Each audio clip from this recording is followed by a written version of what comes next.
Welcome to the Sonoran Desert, a satisfying sight for the travel-weary Seattle Mariners after their trip to Japan. Ichiro and Felix Hernandez, they're back in Arizona after a very successful opening night in Tokyo. Cactus League action, it resumes for Eric Wedge and his ball club today here on Root Sports.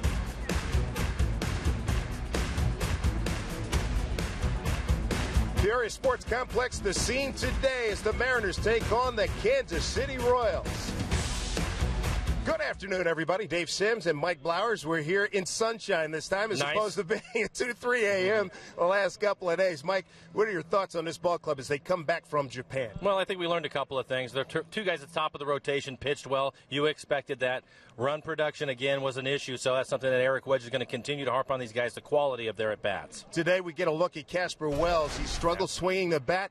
A great opportunity for him because of injuries to Mike Carp, Franklin Gutierrez. And that's what it is. It's an opportunity. Casper has not had a great spring, so I think the next few days as they finish up things down in Arizona, his at-bats are going to be important with the amount of playing time. They have other options. There's some depth on this club. Biggins can go to the outfield. Seager can play some third base. So it's a big game, I think, next couple of days for Wells. Going to be very interesting today. The pitching matchup, Bruce Chen, a veteran left-hander for Kansas City. He'll be going against Blake Bevan.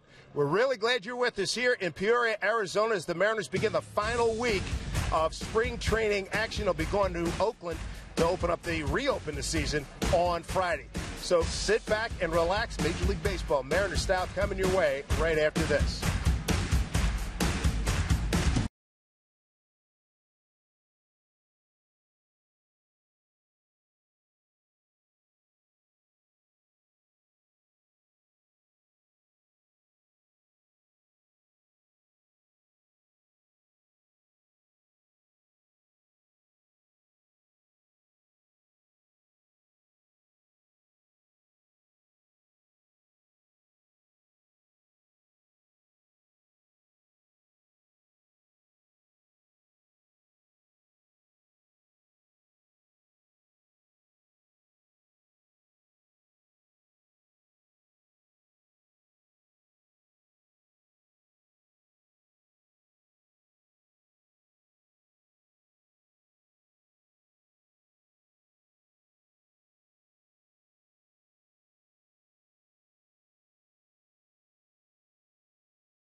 Welcome back, everybody. We're in Peoria, Arizona. Gorgeous Sunday here in the Cactus League.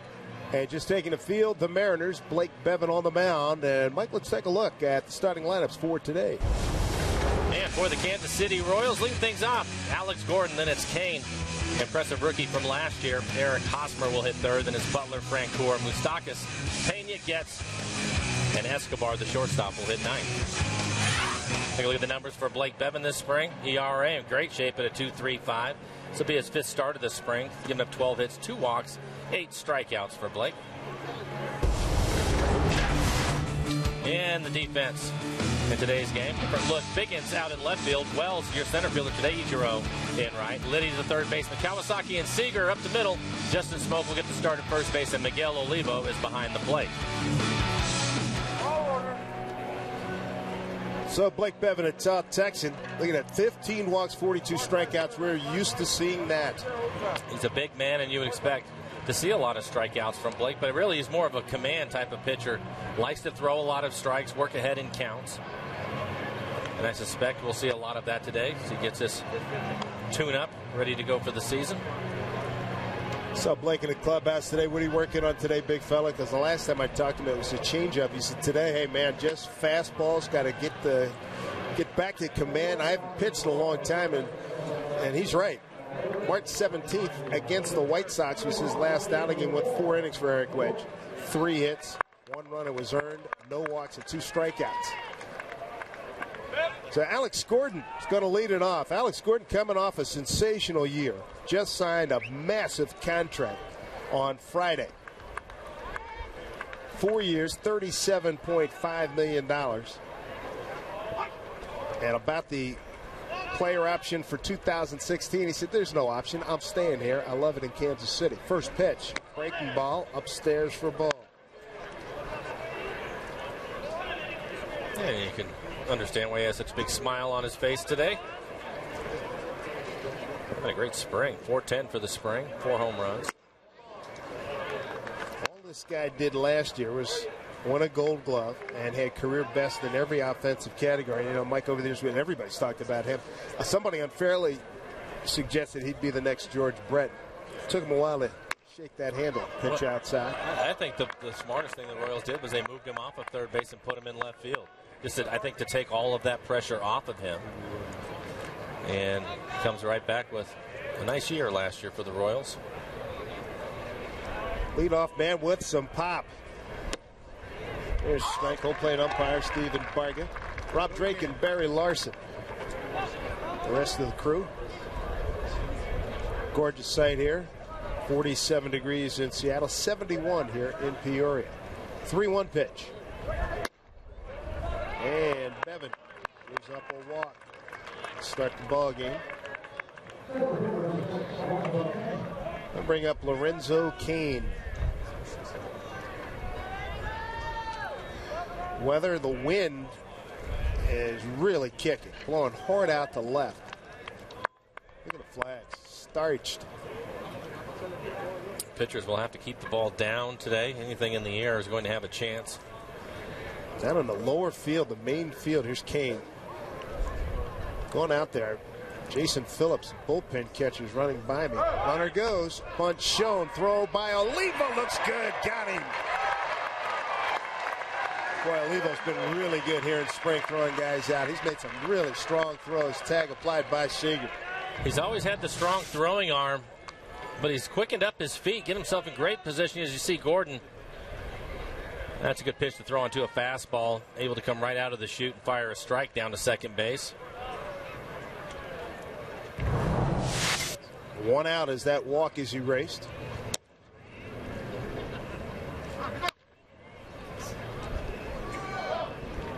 Olivo rocks at this ball club. Either in the clubhouse and on the field.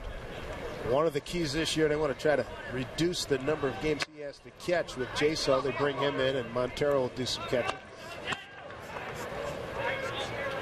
Hopefully that'll help him on the offensive side of things. He did lead the club with home runs and RBIs last year, but his average was down. And I have to think all of those foul balls that we talk about all the time that he had to take last year, and constantly having to work with the pitching staff took its toll on him. Right field for Ichiro. 2 down. Talking about Jason Phillips, passed him on my way out to the lower field. He's running back in. I said, what are you doing? He said, I got to get more baseballs. The ball is carrying like crazy. So the left-handers were just losing everything. Oh, man, just crushing. Yeah. Those are fun days. And everything in BP was leaving the yard. Be careful with this guy, too. Eric Hosmer, highly acclaimed youngster. Put up good numbers last year after his call-up. 293, 19 homers, and 78 ribbies. One of the brightest prospects in all of baseball. Having a good spring, too. 425. 5 homers here in Cactus League play. Back with a strike. 1-1. 5 homers, 29 runs batted in. Ice cold beer, water. Down in the dirt. Kansas City last year, 4th in hitting in the American League behind Texas, Boston, and Detroit. You have to feel that they're going to be there for a while. It's a young club. A lot of the production comes from the young players that they have. 2-1 pitch.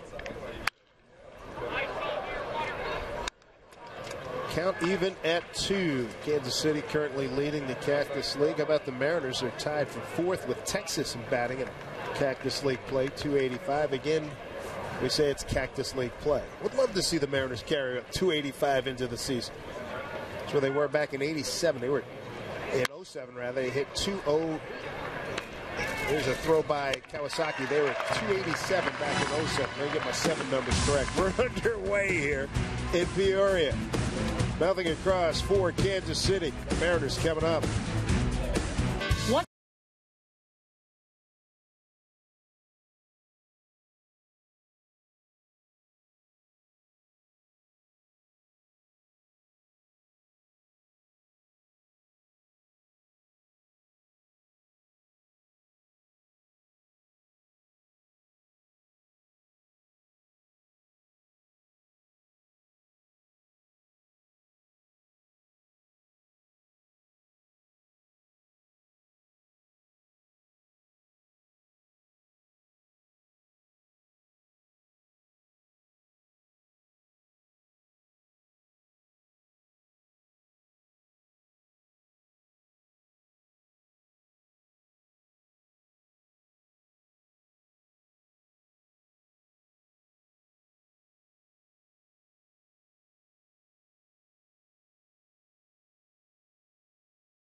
This league action from Peoria. Dave Sims, Mike Blowers, and the Root Sports crew.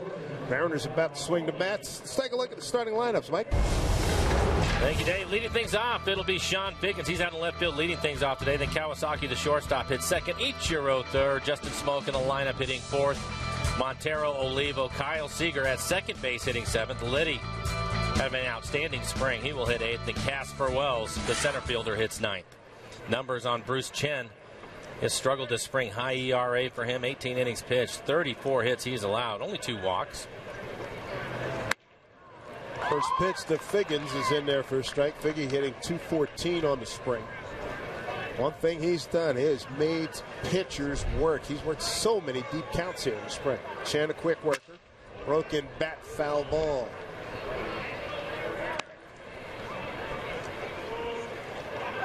Take a look at the defense playing behind Chen in this afternoon's game.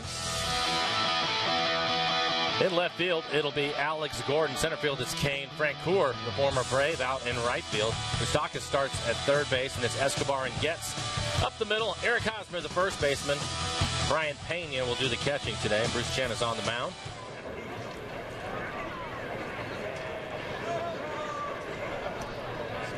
Chen is a left-hander. Looks like he's going to pitch forever. 10th team since coming up to the big leagues in 1998 with Atlanta. I'm sure he was as pleased as anybody to see that Jamie Moyer made the Rockies ball club. Congratulations to him. How about it? 49 years old. 1-2 to Figgins. Took a lot off it. Hosmer, nice grab. 1 out. Slick fielding down there by Hosmer. It's an outstanding play from Hosmer. Looked like Figgins hit the ball off the end of the bat and kind of an in-between hop that he had to backhand.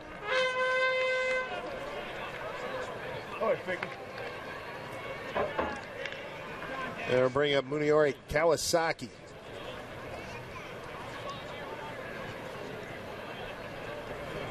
Fukuoka last year in Japan. If you take the number off his back, and if you just walked into the ballpark and you saw he and Ichiro together, sometimes you watch him do the same. He copies pretty much the same type of stretching drills that Ichiro does. You'd have to really double check and make sure you got the right guy.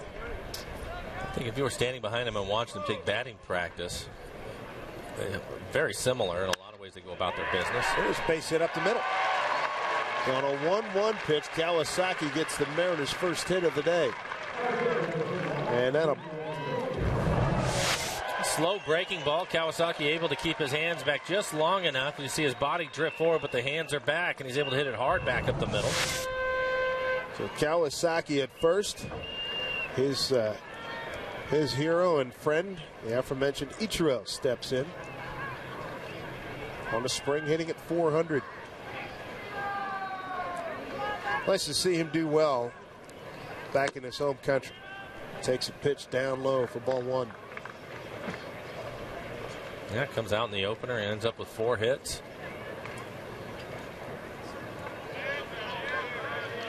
What do you think of having him in the 3-hole? How do you think it's worked so far in the spring? Well, I think it's fine. I think, again, I'm not so sure that Ichiro is going to change his style or try to do anything different than he ever did when he was leading off. I think he'll continue to be aggressive. I know that people have talked about him hitting more home runs. I'm not sure that that's going to happen. I think whether it's going to work or not is really going to come down to the 2 guys hitting in front of him and how often he can get on base. And right now it looks like it'll be Figgins and then Ackley. If they're on base, Ichiro can drive him in with a base hit. But I think it comes down to really the guys ahead of him on how he's going to do. Ackley not playing today. He and George Sherrill, a couple other guys under the weather, coming back from Japan. Saunders, Sherrill, Ackley, and Peguero all not available today because of some illnesses. They sent them home. 1-1 to Ichiro. Back safely. And really the way I look at it, Dave, is basically you have 3 guys the top of your order now, basically that are there to set the table for the guys in the middle of the lineup. You know, it's going to come down to Smoke and Montero, Mike Karp when he gets back in the lineup. The pressure is going to be on them to drive those guys in if they're able to get on base at a high rate. Chen working hard. Kawasaki. You love that little push-up as he got back. Told you, he's an energy guy, man. I love watching this guy at BP, and you'll hear him chatting it up during BP. And I asked Anthony, one of the interpreters, I said, what's he saying? He's just playing. Almost got him. But he's in there chirping. He says, and you'll hear him say something. I said, what did he say? He says, first, and he's calling out the situation. First and second, I got to get a hit. But you put that energy along with Ryan, it's a riot. Keeps everybody loose. Guys in the club love him. There he goes. Throw down the second. Got a nice scoop by Escobar, the shortstop, on the throw from Brian Pena.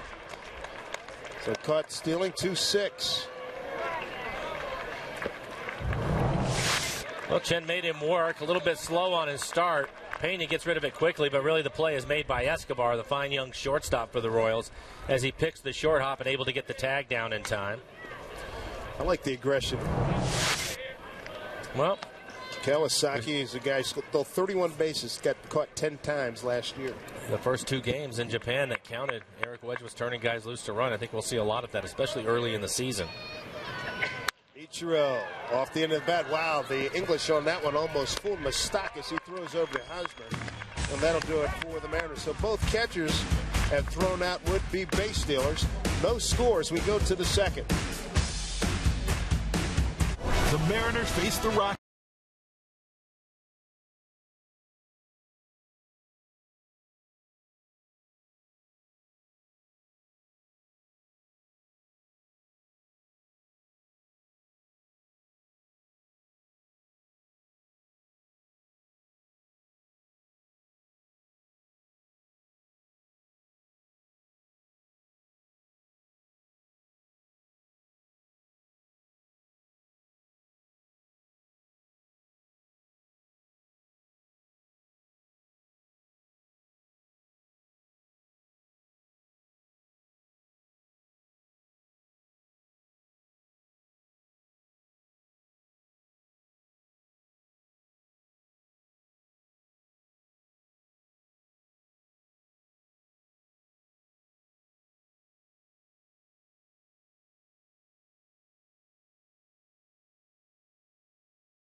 Beautiful Sunday here in Arizona. Good to have you with us for Mariner Baseball. Dave Sims, Mike Blowers, and our Root Sports crew. Hey, you ever wish you could dig into the dirt at Safeco Field? Well, now you can. Sunday, April 22nd, as you exit the ballpark after the game, make sure to pick up a free bag of Safeco Field soil made from compostable materials, thanks to Cedar Grove. For tickets, visit any Mariners team store or mariners.com. Just a gorgeous Sunday afternoon. Second inning action. Butler, Francoeur, and Moustakas 4, 5, and 6 against Blake Bevan.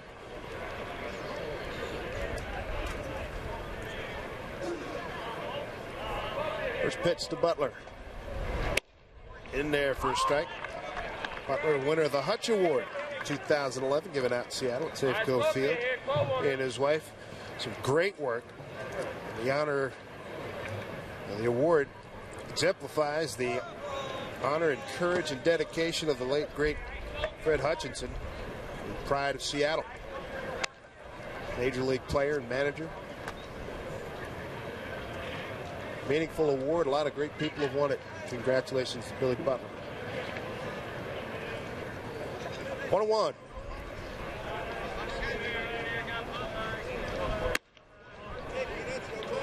Two and 1 to Butler.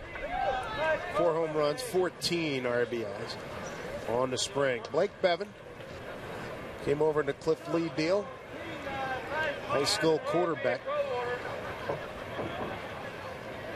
So quarterbacking has a lot to do with some of the success he's had in Major League Baseball. 2 balls, 2 strikes. Butler didn't like that call. Butler coming off a .291 campaign, 19 homers and 95 runs batted in. The 2-2.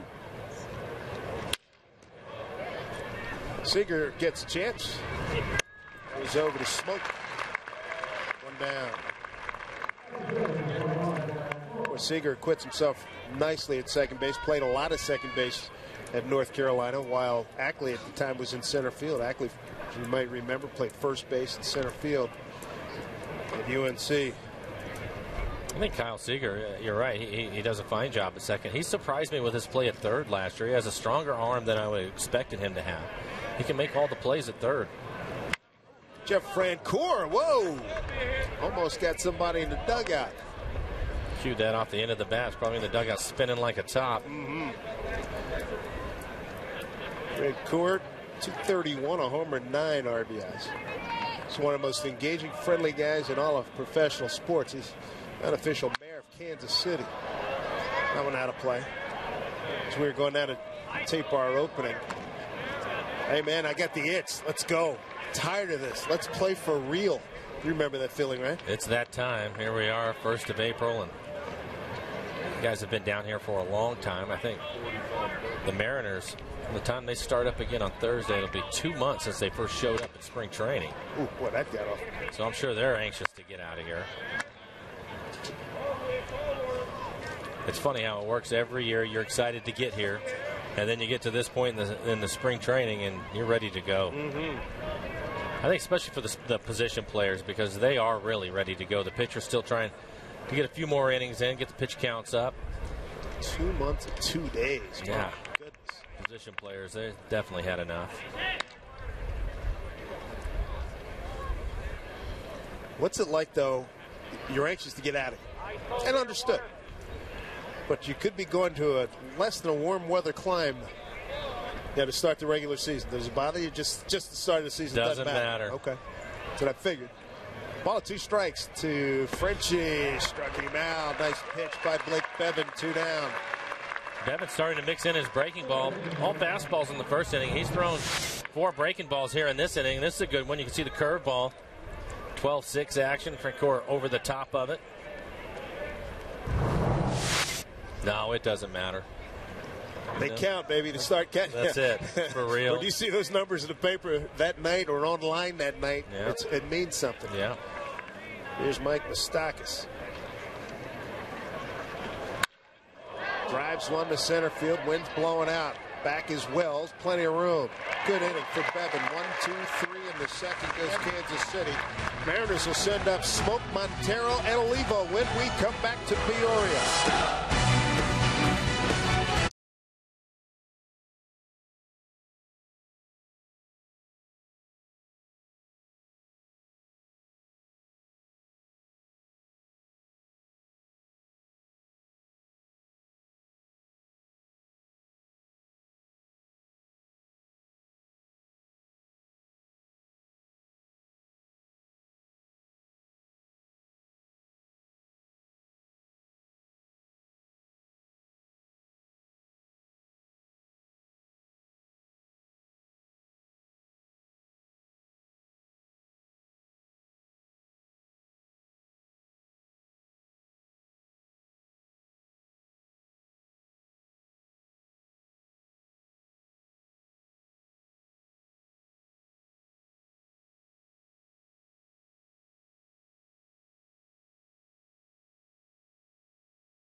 Mariners and the Royals this Sunday afternoon.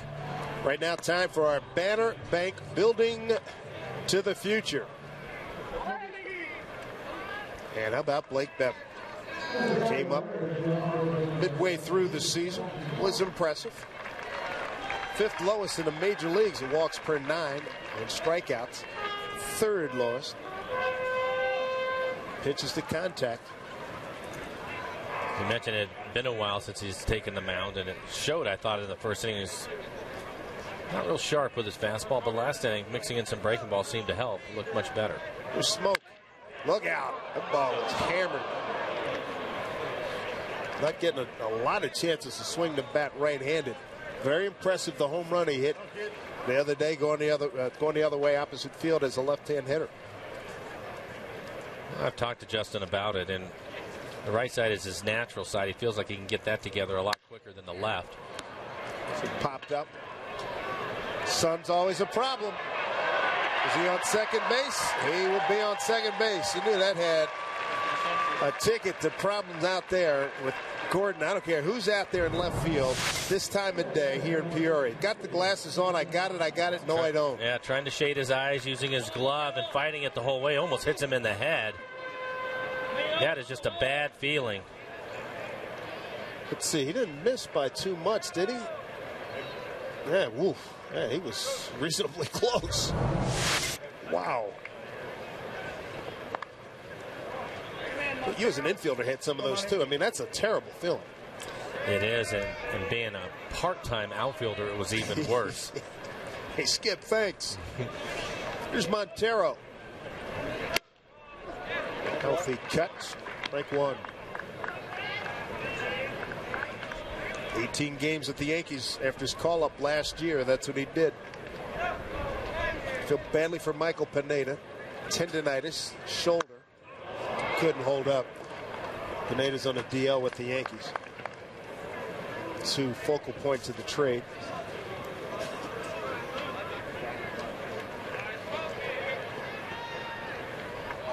So Montero hit one of those home runs against the A's over in Phoenix on opposite field blast. Struck him out. Chen went right after him. 1 out. Boy, Chen was real sneaky fast there. I think he surprised Montero. Both the fastballs, he's able to throw it right by him.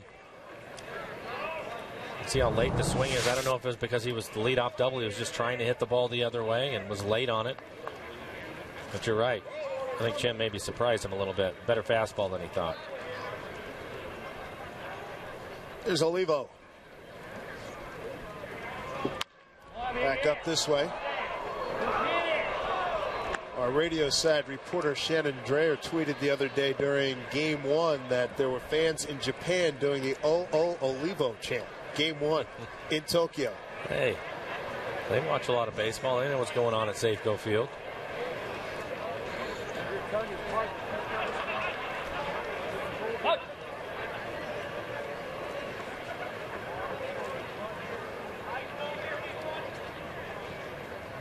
Talking to Rick Griffin, longtime trainer of the Mariners. So where's Olivo rank in terms of some of the strongest guys you've ever seen with this ball club? He said he's at the top of the list. He said maybe the strongest. And it was some pretty good company. He said Valone, Basio, Buhner, and Olivo, the 4 strongest guys he's ever seen in a Mariner uniform. Pretty good company. Well, he showed it last year with the work he did behind the plate. He had to catch a lot of baseball games, and again, I think it wore him down. So they're hopefully going to be able to give him a bit of a break this year. Boy, another strikeout for Chen, 2 down.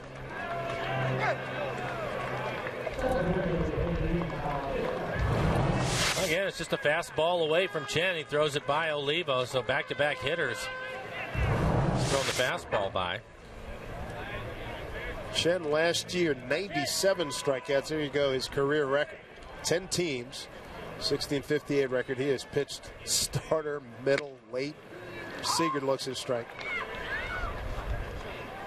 12-8 last year was Chen, 97 strikeouts, 50 walks. Kyle Seager has swung the bat really well here in spring training.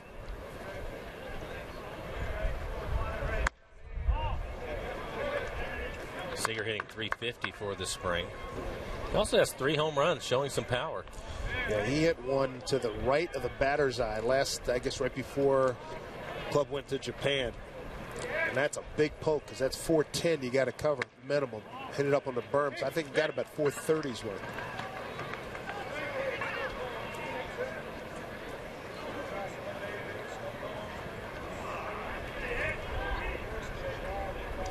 Kyle at second base today. Dustin Ackley under the weather. Hope to see him tomorrow. Pitch from Chen. Just outside.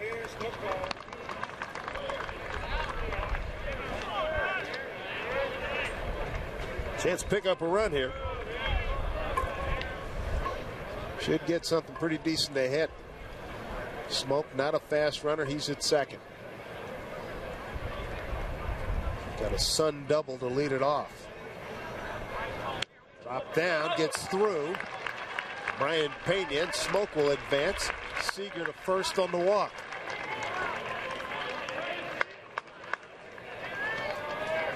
So pass ball goes against the Pena ledger. And how about Alex Liddy right before the ball game? Named the Mariners Rookie of the Year. Congratulations. Liddy's had a great spring. See how things work out for him in the end. There's a lot of numbers trying to get this thing down to the 25, but hitting .429 for the spring. He has a home run and 10 RBIs. So he picked that award up before the game started today. Good looking young hitter. 2 outs, runners at the corners.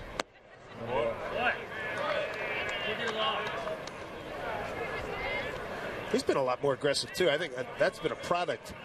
The end result of his aggressiveness is that .429 batting average. Not going up there doing a lot of looking. One of the adjustments the young hitters make when they get to this level. Chops this one, foul. I think you get into the minor leagues and you can be a little bit more patient and get into better counts to hit in, see if you can get the fastball that you want. A lot of these young guys trying to do the same thing up here, and the next thing you know, they find themselves in that 0-2, 1-2 count.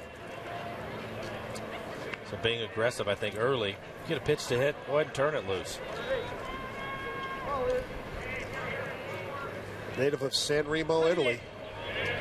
First Italian-born big leaguer. Chen working 1-1.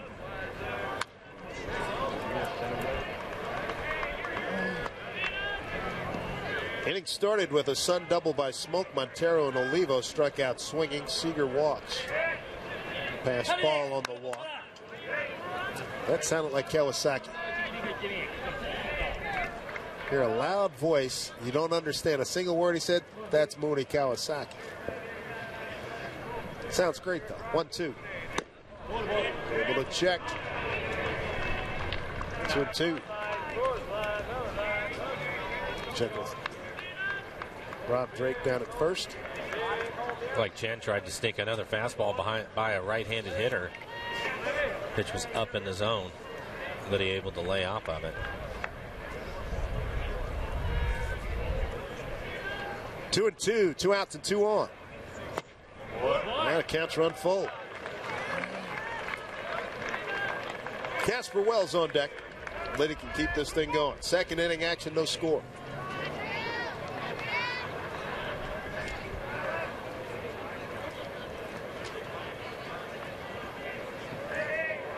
Smoke at third.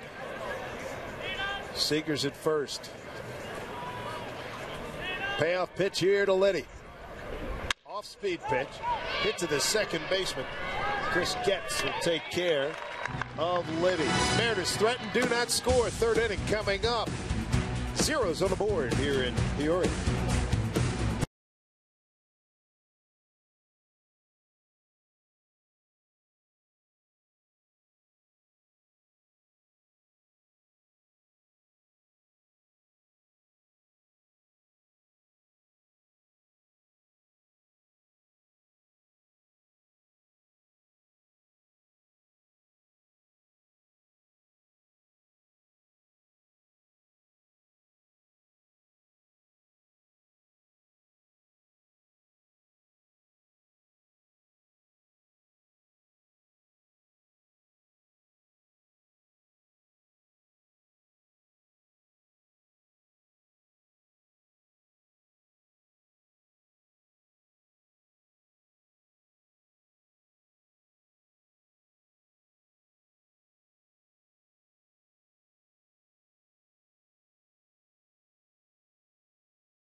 On Road Sports is brought to you by Banner Bank. Better ideas, better banking. And by the Emerald Queen Casino. It's time to rock with Big and Rich April 14th at the Emerald Queen Casino with special guest Cowboy Troy. For tickets, go to emeraldqueen.com. This is my first back to Dave and Mike of the season. First of many.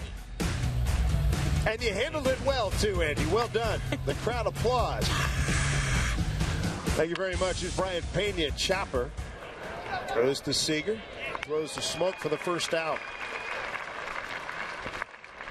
Mariners going to be opening in Oakland coming up, followed by Texas. Pitching rotation starting to sort itself out.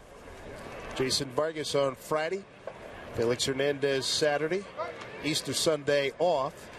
And then the Texas series, Noesi, Bevan, Millwood, and Vargas. And that would lead us to believe that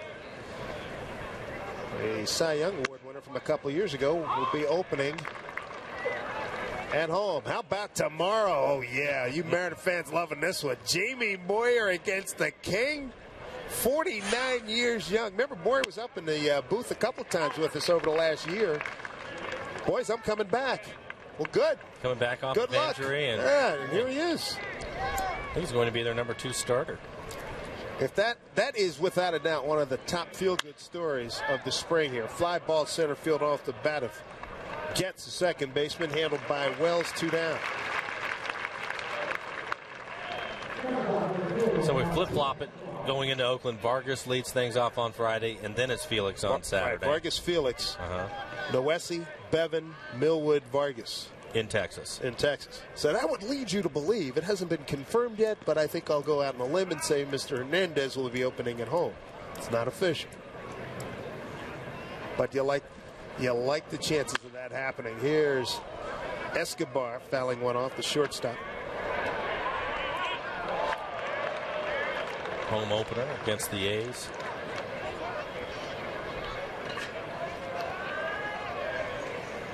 Are you already sick of the A's? No, I was thinking about it. Felix opening up. Hopefully that's the case against the A's because. Well, he's got good numbers. He's got great numbers against them, so you feel like there's always potential for something special to happen. Okay. That's the reason. Hey, boys, come on in. Can I get you something here? Here's your bet. Can you tuck it down a little bit for you? Oh, he was great in the opener in Japan. Wow. And typical of Felix, it looked like he could have pitched 4 more innings. I mean, he had everything working. And as you mentioned, his dominance against the A's continues. Just a shame they couldn't get him a W. 1-2 to Escobar. 2-2. 2-2. Evans allowed 1 base runner.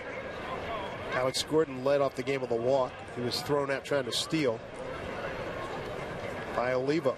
Looks like Blake's trying to mix his curveball in a little bit more today. He's thrown more curveballs the last couple of innings. 2-2 pitch. That's ripped. That's got double written all over. As Figgins will get it back in. First hit for Kansas City. And after the curveball, Blake tried to get back in on his hands with a good fastball. Olivo set up inside. Actually, the pitch is located maybe just off the corner inside, but it's elevated, and that's the reason why Escobar was able to hit it out to left field for a double.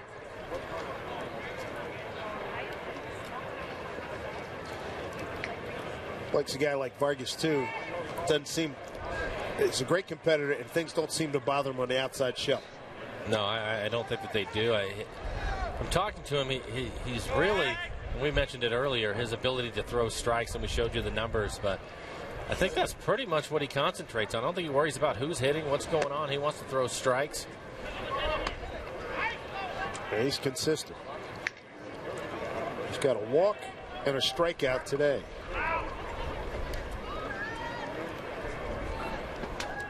Alex Gordon as we get back to the top of the order. Another chance for Seager. Having a nice day over there at second base. No damage done here in the third. See if the Mariner bats can get going. Casper, Wells, Figgins, and Kawasaki coming up.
No score, not a lot of offense. Pretty good pitching by Chen and Bevan thus far here in Peoria. Glad you're with us. An Ichiro bobblehead night. It's coming back on Friday, April 20th, and features the Mariners' all-time stolen base leader.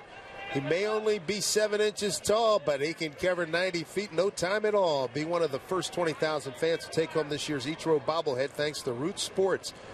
Pick up your tickets at Mariners.com. Casper Wells, as we talked about in the opening of the show, Mike, big opportunity for him. He's just 6 for 36 on the spring, hitting a .67. Yeah, a little bit concerning. I think that Eric would like to see him have some quality at bats as we're winding things up in spring training. As you mentioned, hitting 167 for the spring has not hit a home run. But for me, 36 at bats, 10 strikeouts. It just is in between pitches from what I've been able to see, not on the fastball at all. It happens, but I think it would serve him well, especially with Carp being out for a period of time. There's some playing time out there, and he can go get it. You're going to have to show Eric Wedge that he's ready to take that and go out and play a little bit. Playing center field today. Franklin Goodyear is also on the disabled list. Good news about Goody. Begins batting practice tomorrow. He's a month ahead of schedule in terms of that. Not quite ready to start doing any full-time throwing as Wells takes a called third strike. But Goody's going to be taking BP tomorrow, so that's a great sign. And that last swing is exactly what we were talking about with Casper Wells. You can see the check swing just in between, not picking up the rotation of the breaking ball, not sure of himself, and ended up going too far on that one for the strikeout. It's frustrating. When you're a hitter, you know it too, and it's just hard to get committed on anything. Wind up having a lot of conversations with yourself, don't you? That's right. Big bender to Figgins. You're also one of those guys happy for spring training to end, turn the page, and hopefully things will be a little bit different when the season starts. I need another change of climate. Figgins is healthy. The hip that took him out of action the last 6 weeks is healed. He said that's the biggest thing about his year and the spring so far, and the fact that he's back in a one-hole. I just need him to be a generator at the top of this batting order.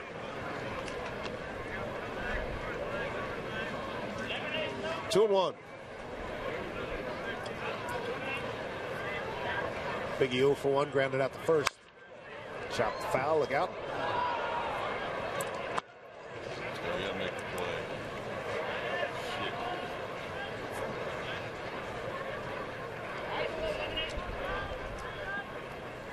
Two balls, 2 strikes.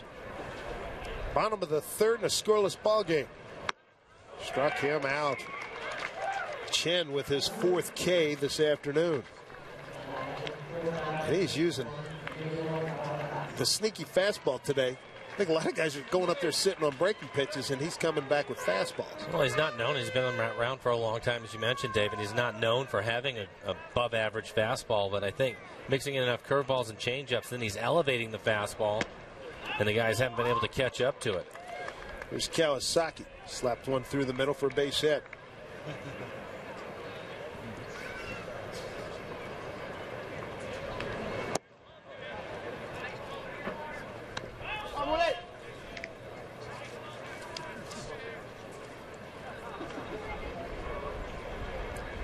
Pitch to Kawasaki in tight.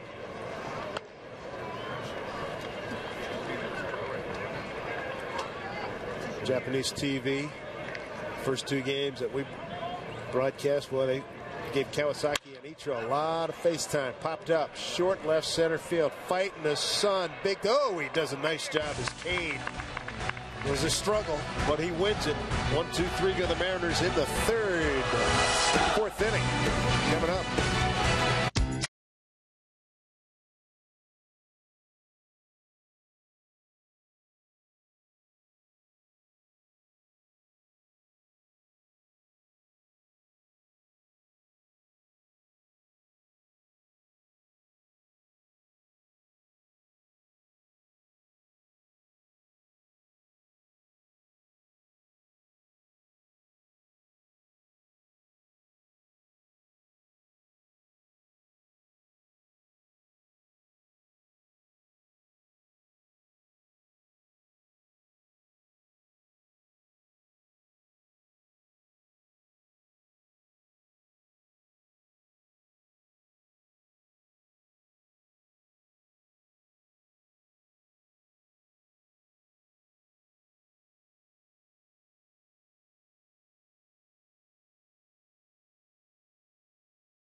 berm. It's not affecting these players. They're hanging in. Look at the wind, really taking effect out there. Hey, it's the event that welcomes baseball back to Seattle each spring. It's Mariners opening night, and it's set for Friday, April 13th against the A's. Great seats still available. So for you to take in the sights and sounds of one of the most memorable nights of the season. Get your tickets to the Mariners home opener, mariners.com. Look forward to seeing Mike Cameron. He'll be throwing out the first pitch. Wind blowing straight out to left here at Peoria Stadium. Blake Bevan, good first 3 innings. He'll face 2, 3, 4 in the odd order here for Kansas City. Kane, Hosmer, and Butler. Lorenzo Kane, boy, they think the world of this young man. And Kansas City, look out, it slipped out of his hand. Kane didn't start playing baseball seriously till his sophomore year in high school. And now here he is in the big leagues. He did a great job shielding his eyes on the fly ball to end the last inning for the Mariners. Good fastball from Bevan on the outside corner.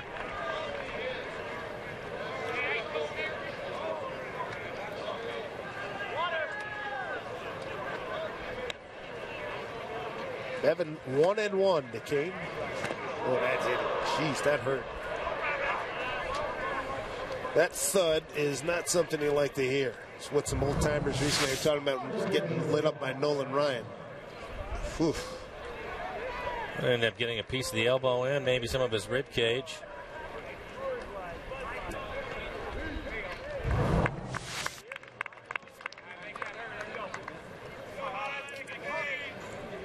The King going to try to shake it off. See if Bevan can throw a double play ball here. Eric Hosmer, the hitter, grounded out to short his first time up. Mariners have 2 hits. Smoke a double. And Kawasaki a first inning single. 1 hit for Kansas City. That was Escobar with a 2-out double in the 3rd.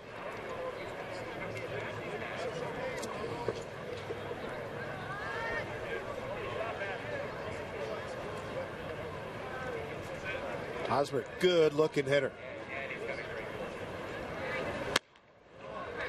Just outside, 2-0.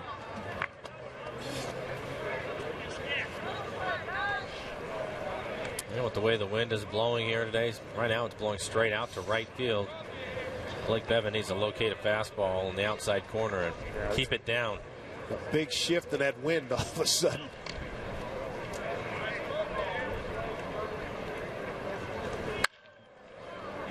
Two and 1 to Hosmer. Good pitch, 91 miles an hour on the outside corner.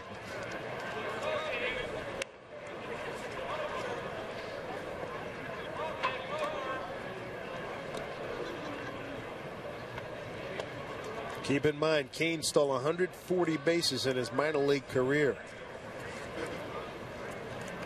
2-1 the count. There he goes. Swung on a miss that had hit the catcher's interference. Looked like on a follow through, Hosmer was able to hit him on Olivo. I couldn't tell where he hit him. See if we can see where Olivo looks like he's hurting too. Take a look at the follow through. Oh, right on top of his wrist or his hand.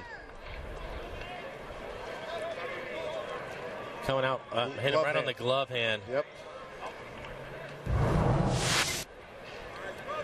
You can see his index finger sticking out of the top of it. Hopefully he didn't get a piece of that.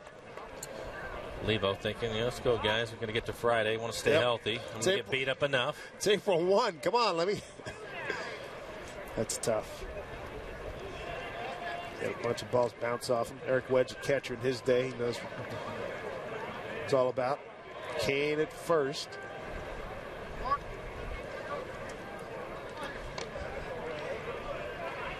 Two and 2 to Hosmer. Dangerous hitter with another one on deck, Billy Butler.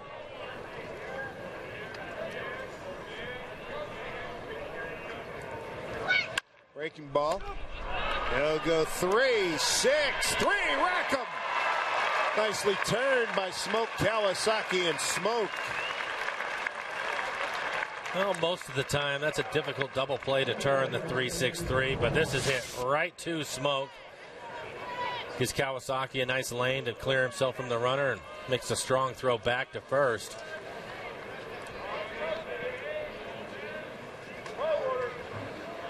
Elementary.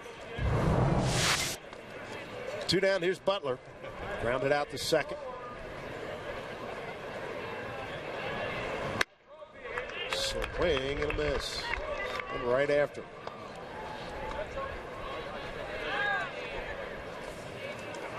Kansas City last year, 4th in the American League Central, 20 games under 500. 24 games behind first place Detroit. And the way Detroit is comprised this year, there's no reason to believe that they won't win that division going away again. They won it by 15 over Cleveland last year. And you got Verlander, Triple Crown winner pitching last year. You got Cabrera at third. You got Prince Fielder at first. Boy, they got some weapons. Alex Avila, here's a ground ball. Kawasaki can't come up with a base hit for Butler. I'll be curious to see how long Cabrera stays at third. If he leaves third, he'll what? You see him going to DH? I think. Split time. We'll give Prince a day off here and there. I know from what we've seen of him, one of the best hitters in either league when you talk about Cabrera and the numbers he's put up, but mobility has been an issue for him, and now you're asking him to move across the diamond. Well, the reports, and I think that's a legit piece of analysis. Tim Leland said, hey, he wanted to move over. The deal was made. Here's Francoeur, takes a pitch outside. That he's responded, had a good spring down at third base, except for the time he got popped in the eye. He said that bad hop. That was a bad hop. Yeah, there's nothing you can do about that. Right. But they're going to swing the bat. Delman Young, Alex Avila had a fabulous year. Brennan Bosch. Kind of liked him to win the Central, but Kansas City, for them to continue to improve. 1-0. Count to Francoeur. Back with a strike.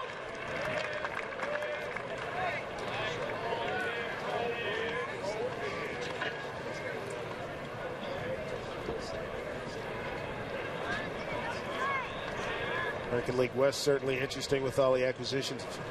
Texas and Anaheim. This one popped up out of play. Looking forward to Mariner games against Texas and the Angels.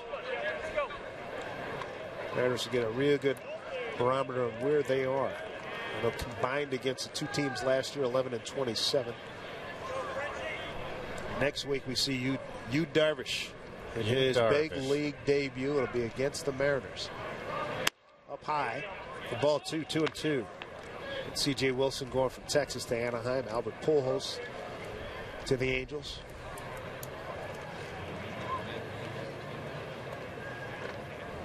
Texas trying to rework its bullpen. 2-2 with 2 outs. Breaking ball, chopped down to Kawasaki. Goes short way for the out. Boy, Blake Bevin's throwing a nice ball game through 4. Gave some runs. No score here in Peoria.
is brought to you by Snoqualmie Casino, Seattle's premier entertainment, gaming, and dining destination.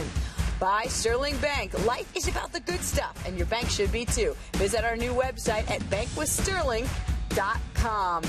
Oh, the life. Not a cloud in the sky, guys. It is gorgeous as we look at Lee's Ferry upriver from the Grand Canyon. That's where all the rafting trips start from. I'm sure we have some crew members totally digging this. This is gorgeous. Ichiro to lead it off. Ichiro, Smoke in Montero against Bruce Chen. Chen has allowed no runs on 2 hits, struck out 4, walked 1.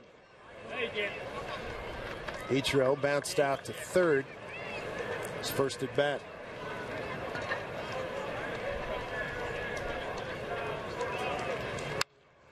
Let's see if the guy's going to have a little bit more success. Second time to the lineup. I think Chen surprised him with his fastball today. Arm must be feeling pretty good. One of the better fastballs we've seen from him. I think he throws more breaking balls and changeup. There's a drop down. Wow, big breaking ball. Drop down frisbee breaking ball strikes out Ichiro. 7th. That is strikeout number 5. Number 5 for Bruce Chen. Look at this. Watch him drop down, and it starts behind Ichiro's back and ends up off the plate away. He tries to hang in there, but just can't get a piece of it. You can see somebody in the Kansas City dugout go, whoa, what was that? Looked like it was Billy Butler. Strike 1 to Smoke. He doubled to left. It was a Sun double. Alex Gordon lost it. That can happen out there. It happens a lot here in spring training. Smoke having a good spring, hitting .393 on the spring. I love the fact that he's accepted the challenge that, hey, you got to stay healthy. Here's another base hit, 2 for 2. Stay healthy and give me high 20s and high 90s in ribbies. I like to see him narrow it down for him. Well, here's the right-handed hitter, Justin Smoke. Again, talking to him, he said right-handed, he usually get his swing together in good shape. Left-handed, he has to work on a little bit more. But I like the home run that he hit in Tokyo. Get that out of the way, get it on the board, build some confidence right away. And last year, showed some stats Remember for that? him. 15 homers mid-July, mid-June. June, yeah. So he was on pace for close to 30. Well, and then, of course, the injury started to catch up to him. So hopefully this year he can stay healthy. He came to spring training in great shape. Montero off the fist is behind 0-2. Check that 1-1, beg your pardon, 1-1. He was 0-2 his first time up. Chen snuck a fastball by him. Bruce out of Panama City, Panama. Lives in Surprise, Arizona, where the Royals train. Hit high, far, and foul.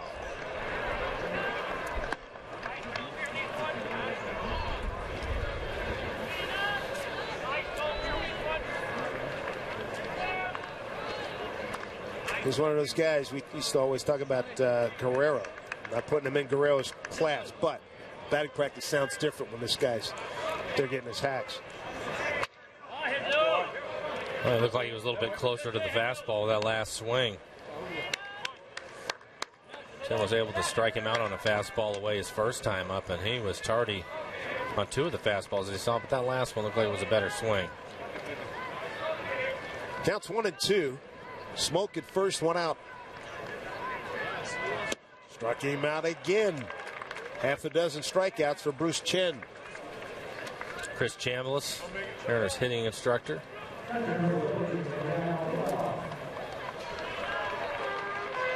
Working hard with his guys all the time. Boy, it's fun listening to him when you're around the cage. Listening to him instruct. He's got a tremendous manner. Correcting things, affirming some things. It's just he's a very good package. Terrific individual, and the Mariners are lucky to have him. I would bet he's ready for the season to start, too. Oh. These guys get here awfully early in the morning. He's probably one of the first guys that has to go to work. Figuring the coaches are getting here, what, 6:30? Yeah. And then they go back over the hitters anyways. A lot of them, they come out of the game, they're not happy, and they go back over to the backfields and get some more work in. Skied to right. Francoeur with the glasses on is under it. And that'll do it for the Mariners. They get a hit and leave Smoke stranded. 4 in the books. Scoreless.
Down to opening day.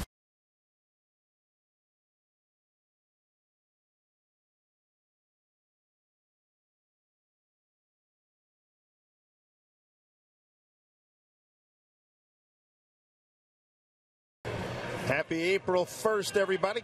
Windy day here in Arizona for the first time in the month of April. As we move closer to opening day, we bring in Bill Kruger. Krogs, what are you seeing? How do you like Bevan so far? Well, first of all, I see a lot of sunshine, which we're not getting up here. You guys got to be enjoying that. But the big thing I think with Bevan that we haven't seen from him last year was the emphasis on the curveball. It's a plane changer. It's a speed changer. I think it makes his fastball bigger. I like the commitment to the pitch, and the more he throws it, the better he gets. He's got 5 outs with it in his 4 brilliant innings so far. Bill, we were talking about it earlier. Bevan hadn't pitched in one of the big boy games since the 17th, and then he's going to have a layoff again once the season starts. There's these guys that are going to be in the backside of the rotation. What do they have to do to stay sharp and ready to go, especially a pitcher like Bevan who relies on his command? Well, it looks like he's doing a pretty good job, but you're right. This is a kind of a challenging time as they put together the schedule for pitching. And Bevan's got good command. I don't think that's going to chase away from him. He's just got to continue to work. Throw in the outfield, keep working on his touch, make sure he gets his bullpen work in, and he's going to be fine. Mike Moustakas just took him out of the yard here on an 0-1 pitch, and Kansas City's on the board, 1-0. Second home run for Moustakas, and Bevan gives up his first run. Well, take a look at it. He gets a fastball out over the plate. We're talking about the wind blowing out to right. It looked like he gave it a pretty good ride anyways, but anything in the air out to right field, that one goes halfway up the bank. He's got a good chance to get out. Next hitter is Brian Pena. All right, Bill, thank you so much. We'll be back to you a little bit later. All right, guys, thanks.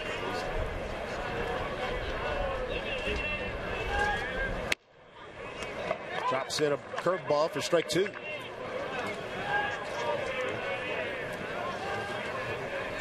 Pena, the catcher, and Kansas City has had its issues with catchers losing 2 to knee injuries early on in spring training. It's been a tough go for Kansas City. Salvador Perez, Manuel Pena, both with torn ACLs, done for the season. Well, you see exactly what Bill was talking about, and that is Bevan continuing to work his curveball.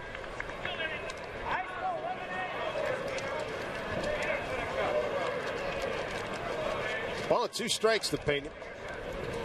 Carl Willis, Mariners pitching coach. Chopper to Kawasaki, playing on the hop. Quick release, got him. Nice play. 1 out here in the 5th. Rotation looking like this. The reopening of the season will be Vargas on Friday, Felix Saturday. Day off on Sunday, and then Noesi, Bevan, Millwood, and Vargas, and that would lead you to believe on the 13th it'll be Felix. Home and opener, the 13th. It'll be a lucky night for the Mariners. Chris gets the hitter, fly to center's first time. There's Felix. Masterful again. Outstanding. In the opener a few days ago, there's Jason Vargas. Boy, Jason threw a great game, too. 6 1/3 and just gave up a couple of hits. 85 pitches. Popped up. That's out of play. Vargas 6 1/3, 2 hits, 2 walks, 3 strikeouts. Tough go that night on Thursday. Bullpen gave it up. Kelly, Sherrill, and Delbar. Counts 1-1 to Chris Getz.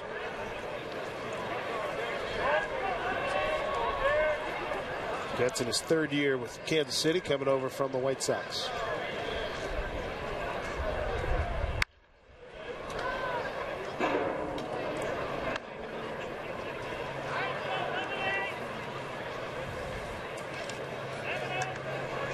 Would love to see the Mariners see what they can do now to respond now that they're in a 1-0 hole here. Strike 3 call. Gets dismissed. 2nd strikeout for Bevan. 2 outs here in the 5th. Well located fastball for going away with Getz. Comes back inside, right on the inside corner. Perfect pitch. Getz didn't like it. Looked like he had a little run to that fastball. Run it back on the inside corner. 9-hole hitting shortstop. Alcides Escobar double to left his first time.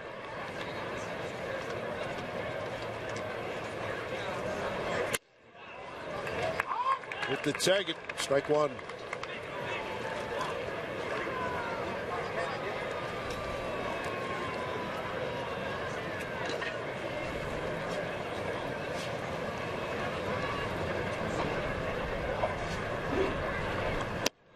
Bender and a beauty. 0-2.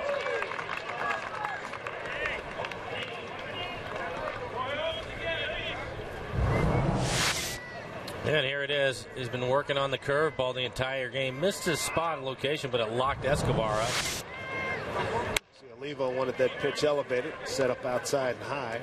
1-2.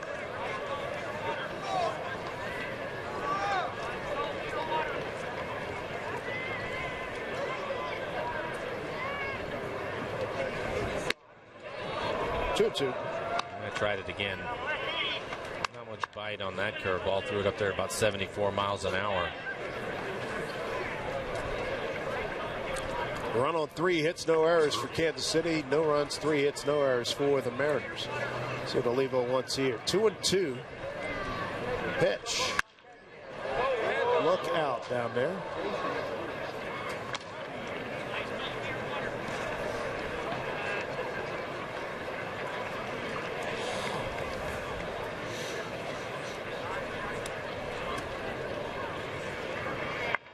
Thompson on the left, Eric Wedge on the right. 2-2 from Bevan. A good battle going here.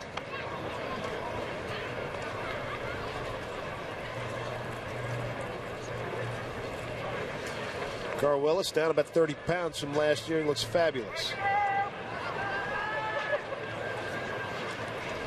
So here's the 2-2.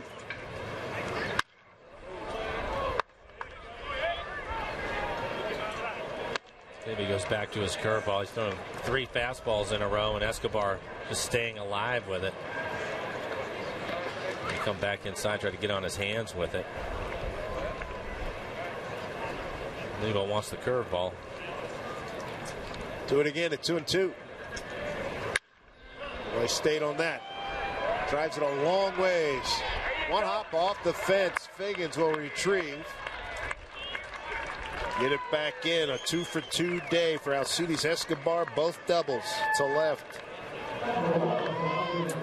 And this curveball, he was trying to stay alive on the fastball. Well, maybe he'd go back inside with the fastball as opposed to throwing it away. He likes to go with the curveball.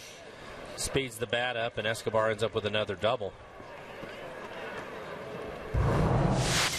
Top of the order, Alex Gordon, his third appearance. He's walked and grounded out the second. 1-0 on a Mike Moustakas leadoff homer here in the fifth.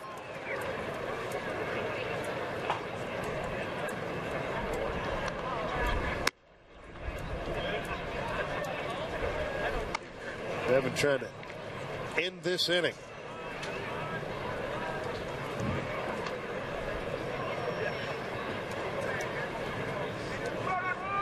Wind still blowing real hard, swirling now, blowing towards right field. Strike, 1-1.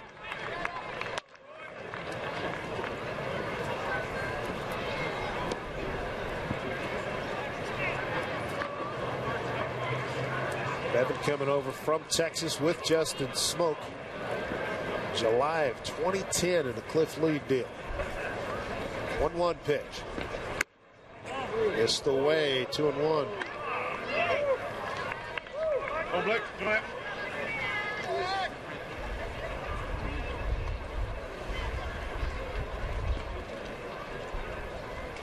Home run, ground out, strikeout looking, double.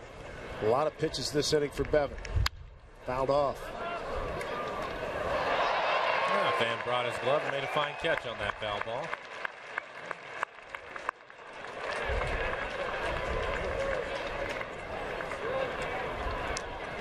So this is the biggest volume of pitches for Bevan. This will be pitch number 23 here in the fifth inning. 75 total on a pitch count. Counts run full.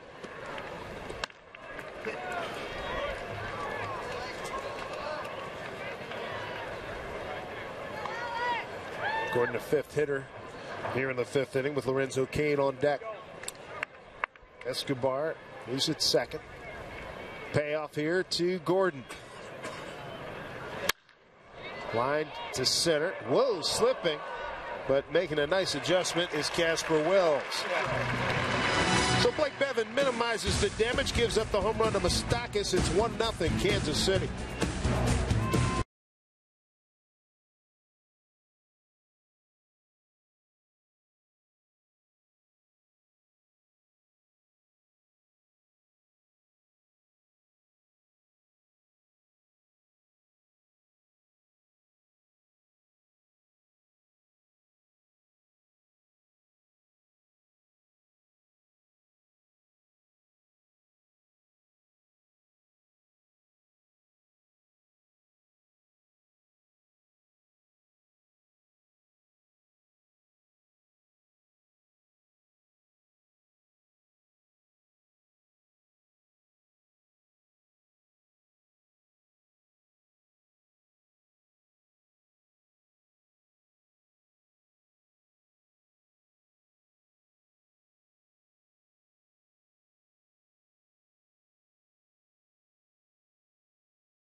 Sunday afternoon, Mariner baseball from Peoria, Arizona. Gorgeous skies above here. Bruce Chen, he was very effective in his stint today, Mike. Veteran left-hander had everything working for him. Early in the game, throwing a lot of fastballs. Then he found his slider and curveball. Ends up with 6 strikeouts in the game. Pitching just 4 innings, 6 strikeouts over the 4 innings. Here's a slow drop-down breaking ball to Ichiro. Able to get him, but he goes back to the fastball. So fine outing for Bruce Chen. Kelvin Herrera will take over. Take a look at his spring training numbers. ERA to 1.64. 11 innings pitched, 11 hits, 12 strikeouts, just 4 walks. Herrera 5'10", 200. He's a New Year's Eve baby. New Year's Eve 1989. He's at a Tonanes in the Dominican Republic.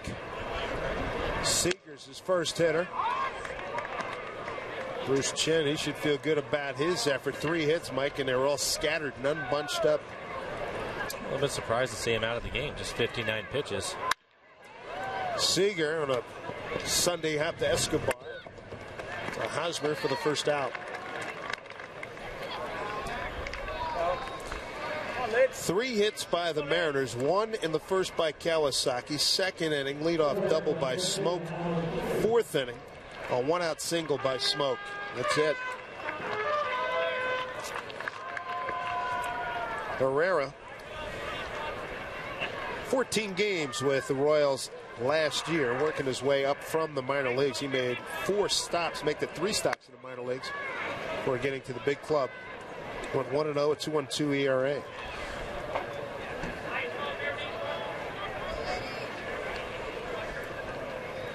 Then he's shown some nice pop in a little bit of time we've seen him late last year. Pretty aggressive swinging down here in spring during this month. Well, now, this past month of March.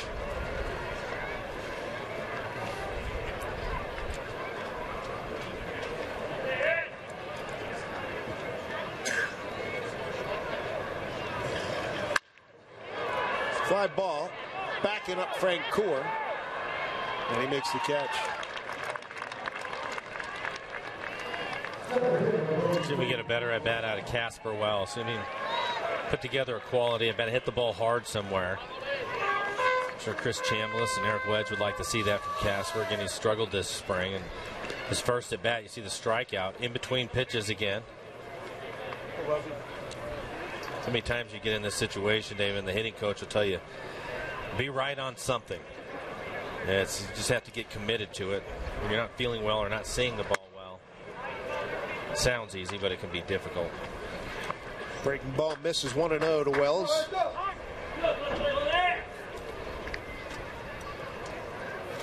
Well, looks like there's a ball out on the warning track. Lorenzo Cain will go get it.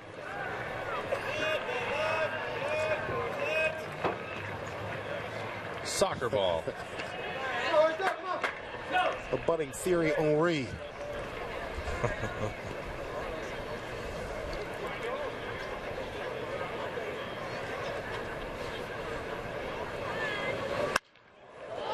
Fouled out of play. Time I see catchers get down on that one knee like that. Brian Pena reminds me of Tony Pena when he caught Manny Sanguin, and they could get there and do splits. That used to hurt watching, right? They get down there and get such a low target. Ooh, look out. See the late check swing again from Wells in between, but you're right. I think that used to amaze me watching Pena do it, is then he would fire a seed back at the pitcher from right there, basically sitting down. That's how good his arm was. Yeah. Tony Pena, no relation to Brian. Tony, the bench coach, catching instructor for the Yankees. Well, he was a good catcher. And Manny Sanguin, the Pirates years ago. 2-2. Herrera throwing hard. The last fastball, 98 miles an hour.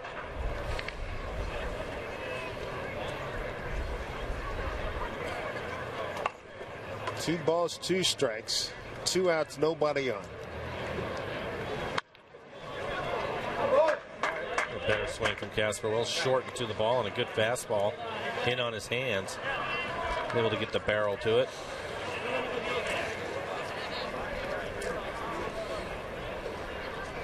Part of the trade that sent Doug Pfister to Detroit.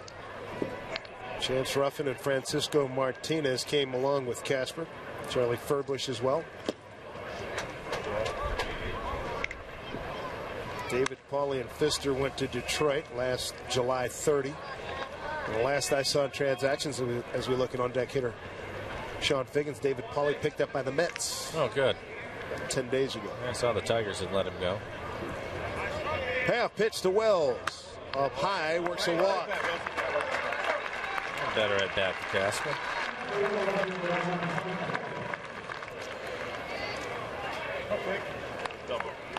Figgy can generate something here with 2 outs. Figgins today grounded out the first. Nice play by Hosmer down there, and he struck out on a 2-2 pitch. That was all against Bruce Chen. One of the highlights that Figgy had earlier this season here at spring training, he hit a triple to center field. It's good to see him motor. I remember a couple other times he got on first and go first to third on a base hit, just like he used to torture the Mariners when he was with the Angels. Well, that's where his value came, just the ability to cause problems because of his speed. And let's see him healthy, as you mentioned, and hopefully getting on base a lot this year. Well, he's ahead 2-0.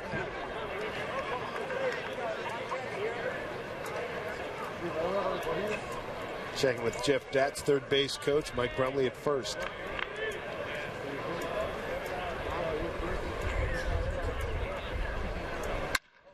Ground ball to the second baseman. Getz will throw out Figgins. Mariners are done in the 5th. From Peoria, it's 1-0 Kansas City.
His home run, the difference right now in Peoria, Arizona, with Kansas City on top of the Mariners 1-0.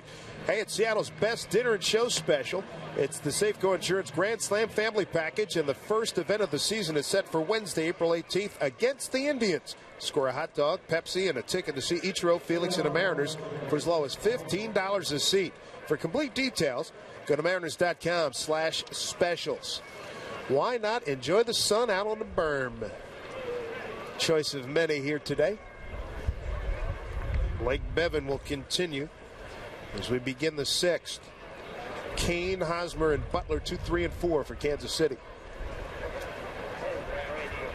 Kane hit by a pitch last time up. Takes a strike. His first at bat, he fly to right.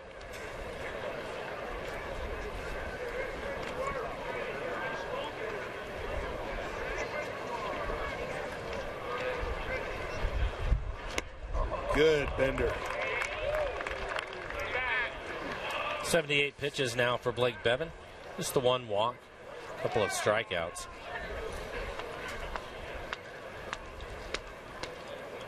He's ahead 1-2.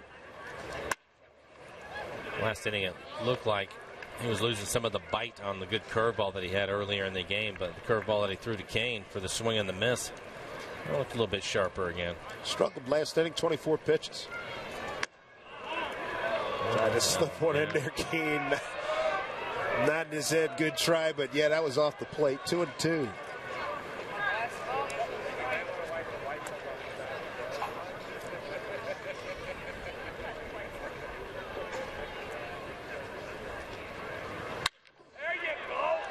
Into right center field. Wells would cut it off. Kane, fast runner, held to a single.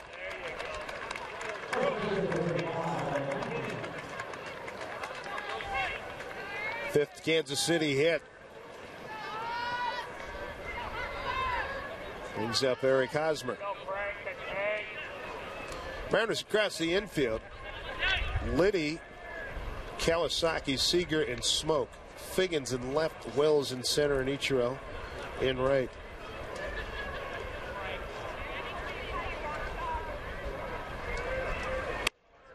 Strike one to Hosmer.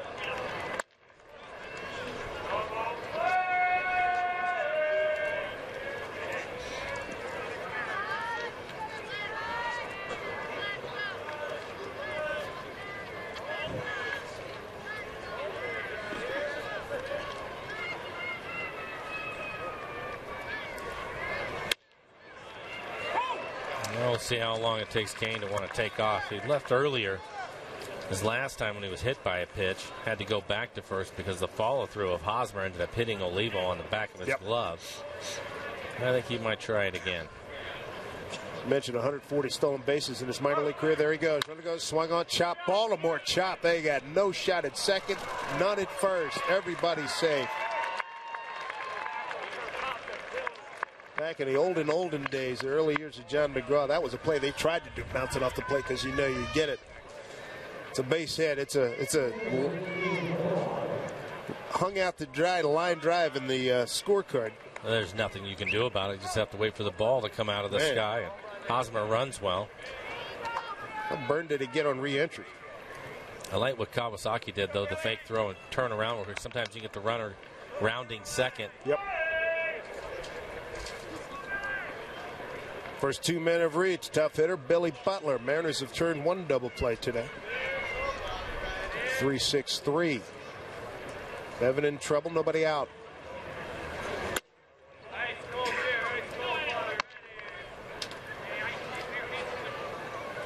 See Billy Butler, 19 home runs, 95 RBIs for him last year. We've seen him hit some long home runs. Oh. I think one of these years you're going to see him hit 30. I agree. Remember, I think it was my first or second years working with Rick Riz and Hall of Famer Dave Niehaus on radio over in Surprise, and he hit one. Basically, if he had hit it here, it'd be the same kind of thing. He hit it over the berm in left field. I mean, just killed it.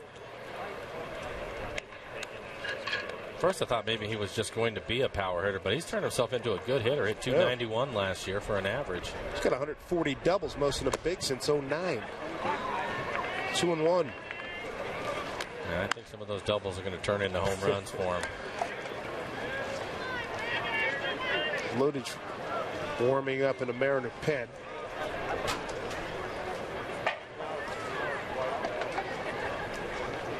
Single to right center on Baltimore chop. First and second KC. 2-1. 3-1 with Francoeur on deck.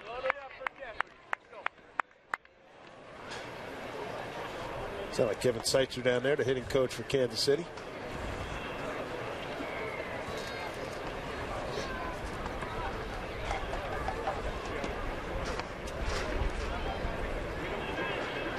Rick Wedge taking it all in. 3-1 count. Breaking ball. Wow, that had some bite. 3-2. Look at this curveball. Billy Butler in a 3-1 count, betting he's going to get a fastball. Doesn't happen. Willie Dev's throwing a lot of curveballs. Probably something he and Carl Willis, there he is, the pitching coach, probably discussed and decided he was going to work on that pitch more today, because I haven't seen him throw as many curveballs as he's thrown today. Skied Seager back. Wells make it Seager for the out.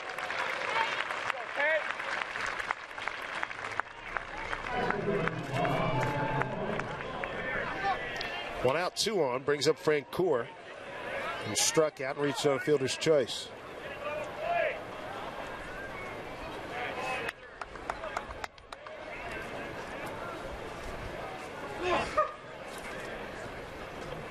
Francoeur coming off a good year, 285, 20, and 87.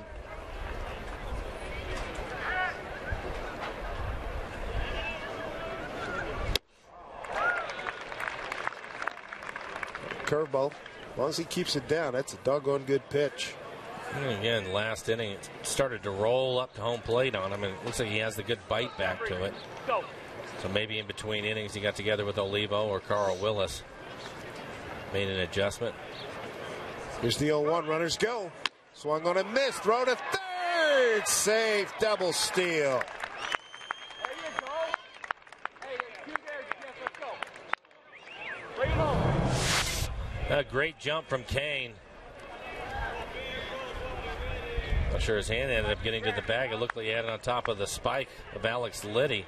Alex putting his foot in front of the base. Maybe gets a fingertip in there. The runners move up on the double steal. 1 out, Francoeur. He's got an 0-2 count.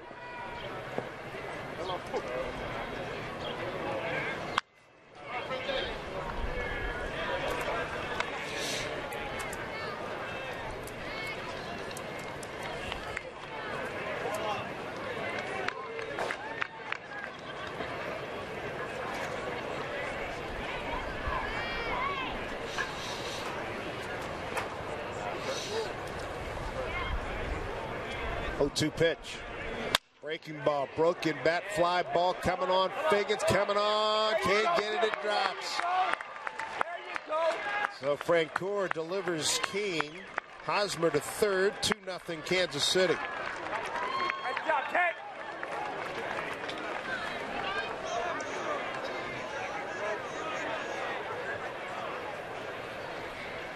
So the inning continues here. Runners at first and third. Eric Wedge making a move. That's going to do it for Blake Bevan as he gets into the 6th. And that's as far as he's going to go, giving up 2 runs on 7 hits and a couple of base runners, his responsibility. Take a break. We'll be back to Peoria in a moment. It's a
On the short end, 2-0 Kansas City right now. Blake Bevan, his day done after 5 1/3. Mike, what'd you think? I thought he threw the ball well. Let's remember it's been a while since he's pitched. He hadn't pitched since the 17th.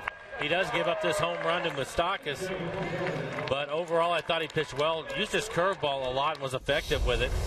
The home run came off of a fastball. He was just trying to get back in the count, but overall I thought Blake threw the ball well as you take a look at it. He did give up 7 hits and a couple of earned runs. 94 pitches for him, so he reached his limit, and Eric Wedge decided to make a change. Lucas Litke, 24-year-old, make that 25-year-old lefty out of Brenham, Texas, 6'4", 203. Rule 5 pick from Milwaukee in December.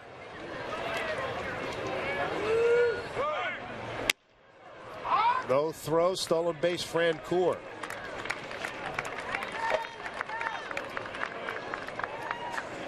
Kansas City now runners at second and third. Well, Litke's got to make this club or go back to Milwaukee. Per the Rule 5. Spent last season, Double-A Huntsville, Southern League. Reaching out, that's going to drop in and get a couple. That's dangerous. Mustakis going to challenge Etro, and he's going to get there with a 2-run double. 4-0 Kansas City. What a day for Mustakis, a solo home run and a 2-run double. Looked like he was fooled on the pitch. It was a breaking ball away from him, but he's able to hang with it. Take a look at him out in front of him and just flips it into right field. Able to keep it fair was the biggest key. Drives in a couple of runs. That closes the book on Bevan. All 4 runs are his. First pitch to Pena, the catcher, down low. So there's the final line on Mr. Bevan. Nice ball there. Who needs one?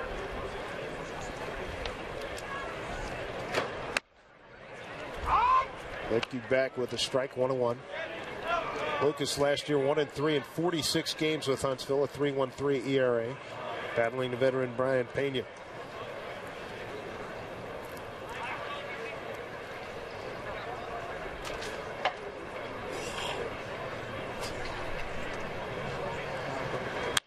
Reaches out here, and Seager throws him out. You hear the umpire say, no, no, no, you didn't catch it. 2 outs. Seager does the right thing and holds that runner. Pena now 0 for 3. He'll bring up Chris Getz.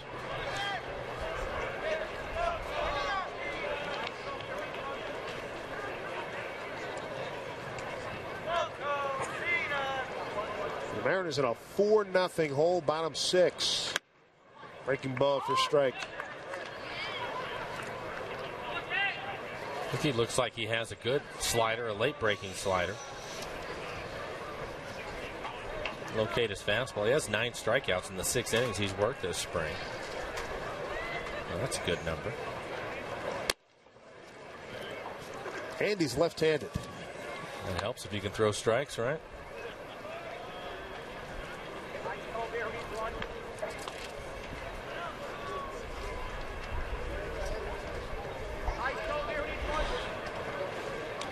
Litke pitched against Yamayuri about 5-6 days ago. 2/3 of an inning over in Japan, one of the exhibition games. 2/3 of an inning, 2 hits, a walk and a strikeout. His last action here in Arizona against the Reds. Pitched a scoreless inning on the 20th. He's behind here, 3-1. Something Eric Wedge looks like he'll be the situational lefty out of the pen if he makes this club. Watch close when he's pitching to the left-handed hitters and he falls behind Getz. Good pitch, took a little off, 3-2. Lucas Lester Litke.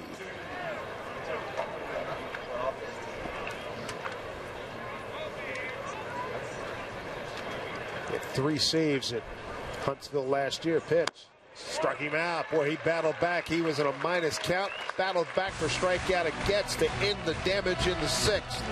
Kansas City scores 3 times to take a 4-0 lead.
4-0 on a beautiful Sunday, Palm Sunday, here in Peoria, Arizona. Coming up tomorrow, how about this? We'll be on the air with you. How about these starters? Jamie Moyer, 49 years old, and the clock continues to count. He's not even going to collect his pension for a while, for crying out loud. Actually, he'll be at pension age and still be pitching, going against Felix Hernandez. As we take a look at the Sterling Bank matchup around the league. And coming up tomorrow, special edition, Mariners All Access, 12:30 tomorrow. Brett Adam, here's Chili, Mike Blowers, looking at this Mariner Ball Club right now in a 4-0 hole against Tim Collins. It'll be Kawasaki, Ichiro, and Smoke. And how about Tim Collins? All 5'7", $166, throws in the 90s, mid-90s. See the 12 strikeouts over the 10 1/3 that he has pitched. Fooled him badly. Collins, 4-4 record, 68 games last year. Kawasaki, base hit to center and a fly out to center today. We had a chance to see Collins a few times last year. He has the great arm that Dave was talking about. At times he can get a little bit wild. There's a good fastball in the corner. And he's probably challenged on a regular basis. I'm going into players' interest. Hey, kid, what are you doing? 5'7", 166 out of Worcester, Mass.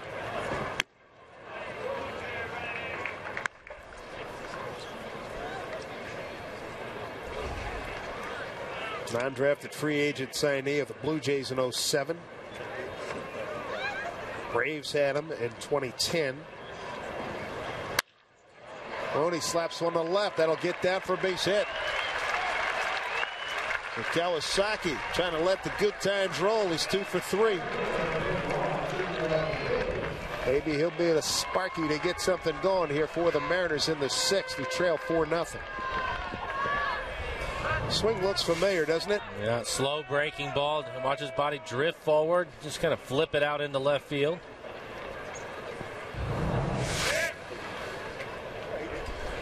So Collins has been with the Toronto organization, been with the Braves. Kansas City picked him up July 31st, 2010. Ooh. Quick move from Collins. Step off move, strong arm. All right, now we know your good move. Yeah.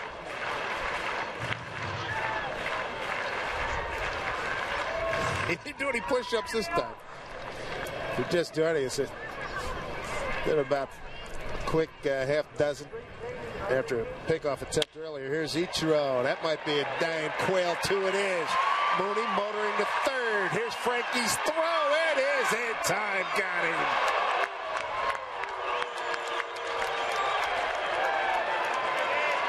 Vancouver, one of the leading assist men in the American League. Short right field, guns down Kawasaki. He's always had the great arm. Kawasaki sees it right away. He knows this is going to drop, so he gets a good jump. But Frank Core comes in and throws a strike to third. Doesn't get any better than that. I'm sure Kawasaki was wondering what happened.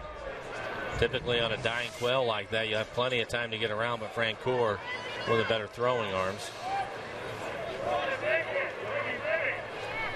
There's Smoke, having a good day. Down to third, through the 5-hole. First and second for the Mariners. The Stackers couldn't come up with that hot shot. So E5. Smoke's hit the ball hard 3 times today. Yes, he has. And what looked like it was going to be an inning-ending double play ball gets through the legs of Moustakas. So that'll give Jesus Montero an opportunity to drive in some runs for the Mariners.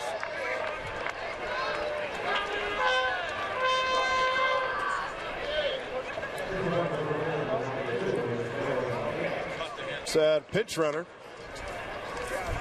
Bonilla pinch running. Yep, Leroy Bonilla.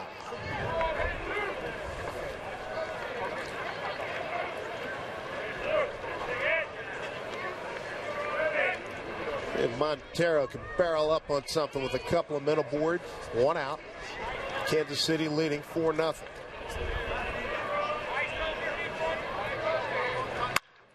Finds a hole, base hit. They're going to wave Ichiro. Gordon with the throw. It's cut off. Throw down to second. Safe. Montero coming through with an RBI. Gets the Mariners on the board. It's 4-1 here in the sixth.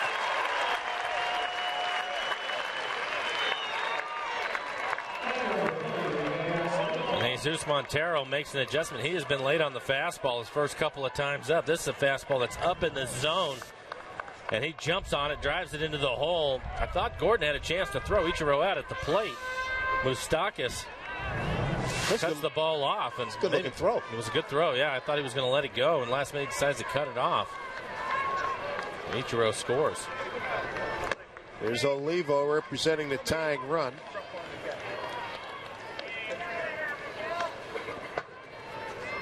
So you got Bonilla at second and Montero at first.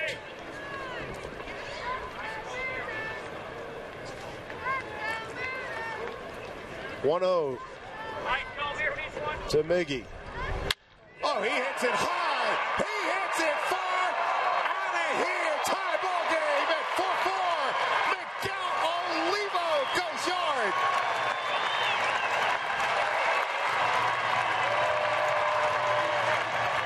Way to go, Miggy, the home run leader and RBI leader for the Mariners last season. All smile. Score tied at 4-4.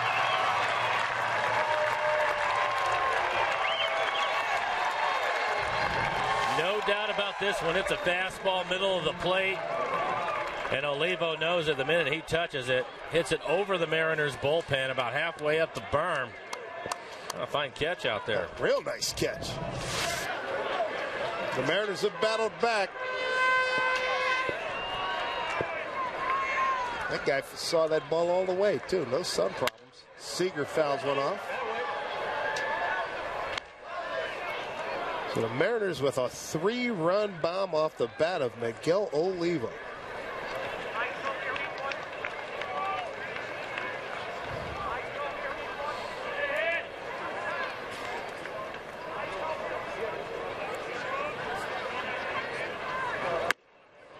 Seager takes a pitch down low, 1-1. Sixth hitter in the inning for Seattle. Seager with a walk and a ground out today.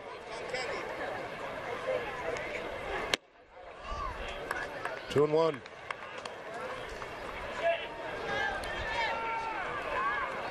Well, that's what we want to be calling a lot of. RBI Montero, 3-run homer Olivo. There's a good sound to it. Seager gets into one. Deep right field. Frank Cruz going to watch it leave the yard, and the Mariners take a 5-4 lead. Kyle Seager with his 4th home run of the spring. How about this comeback by the Mariners?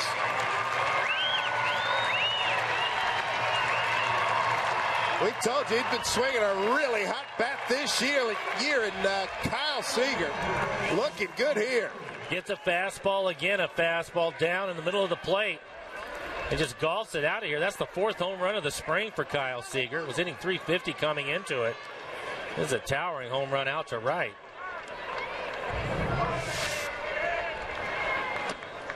See if Liddy can keep it going. How about this inning? Single.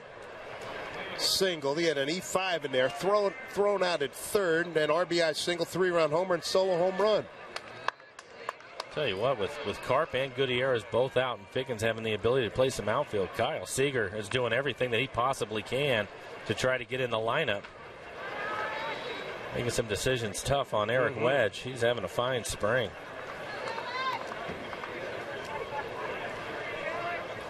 (2-0).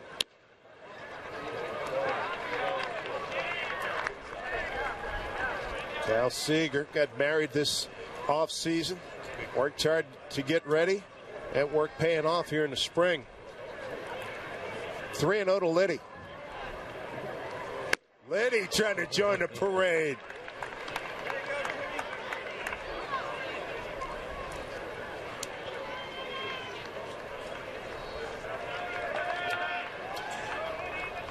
The Mariners back to life in a heartbeat here. 3-1.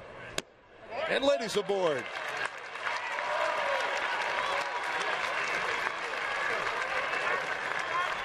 here's the moment Casper Wells has been waiting for. Keep a big inning alive. 5-4 Mariners. 1 out, 1 on, bottom 6. Like Casper had a good at bat his last time up. Ended up walking.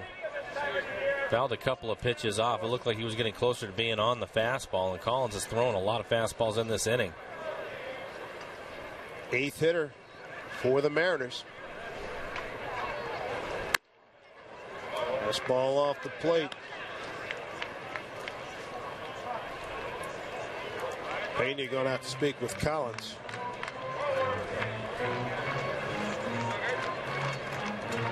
Give the bullpen a chance to get ready as Hardy gets loose, the left-hander for the Royals. 20 pitches this inning for Collins. Playing a little tattoo you.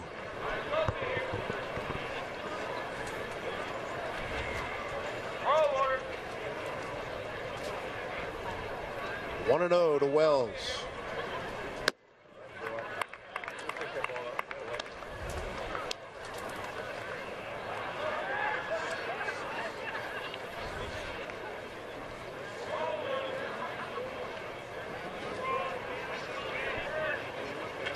Collins is set. Big pitch at 2-0.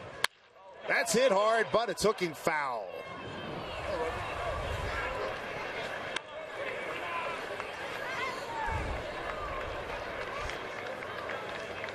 I think Chris Chambliss is probably happy about that. Gets himself into a good count, a hitter's count. And although it was a foul ball, he was able to get the barrel out in front of it. Hit it hard.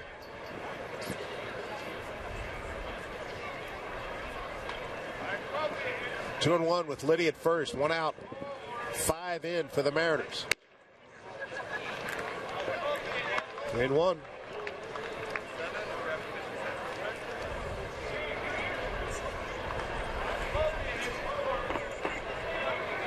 Five runs, 5 hits, and an error thus far in this inning. 3-1 pitch to Wells. Well, that was a pitcher's pitch there. 3-2. Him back with a changeup.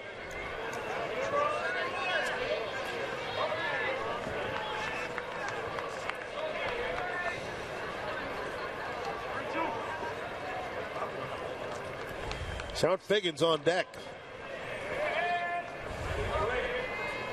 Wells 3-2. Pitch from Collins. Do it again.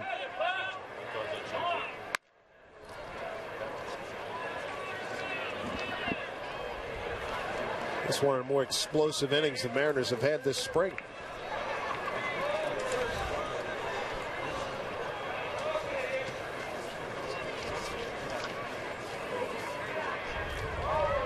Well, going with the fastball away after a couple of changeups. 3-2 pitch.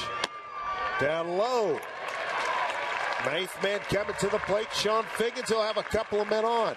And a reminder that this copyrighted telecast is presented by authority of the Seattle Mariners. It may not be reproduced or retransmitted in any form.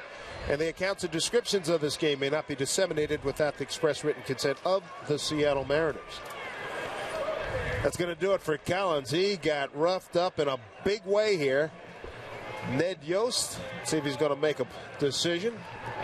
But Collins has been banged around here. Indeed, he is. Collins is done. Mariners have chased him, and the Mariners have the lead.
or more, leading 5-4 against Kansas City. And catch a Mariners game this season from the All-Star Club, a luxurious lounge. It's located on Safeco Field suite level. Enjoy a first-class experience with an all-inclusive buffet and in-seat service. You're going to feel like an all-star, VIP, the MVP, you name it. Get tickets now at mariners.com/premium. Beautiful day here in Peoria, Arizona. Final week of Cactus League action. New pitcher, Seattle native, Blaine Hardy.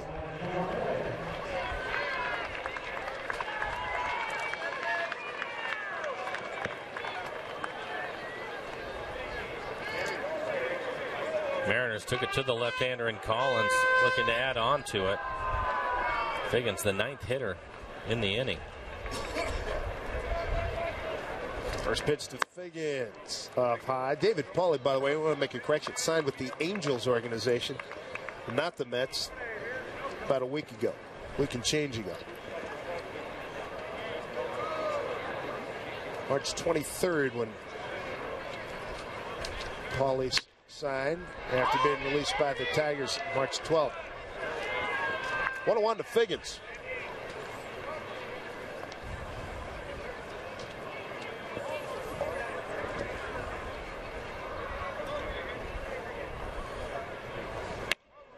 Breaking ball in there for another strike. 1-2.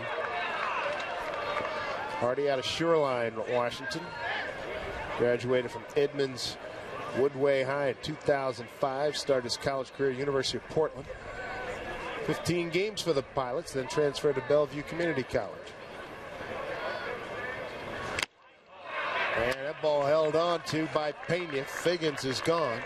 And here comes the 10th batter in the inning. It's Munenori Kawasaki. Here in the 6th. It's just the second out for the Mariners. Runners at first and second. Kawasaki having a good day. 2 for 3 so far. 2 singles. When they got thrown out at third, I thought it didn't bode well. He's going to slap one. That's going to get in. Liddy around third. He's going to score, and Mooney does it again. Kawasaki delivers an RBI single. Extends the Mariner lead to 6-4.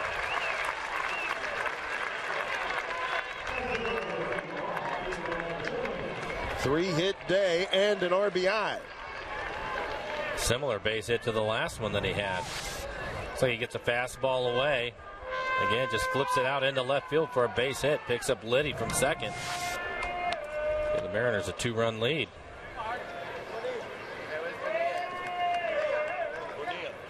So the inning continues.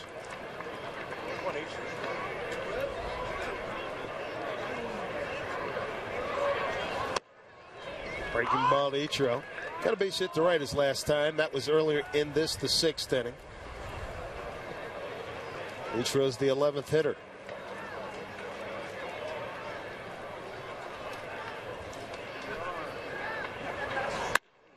Swing and a miss. Hardy, after being at Bellevue Community College, went to Lewis Clark State College, went 8-1 there, 2.48 ERA, won the NAIA national title in 08.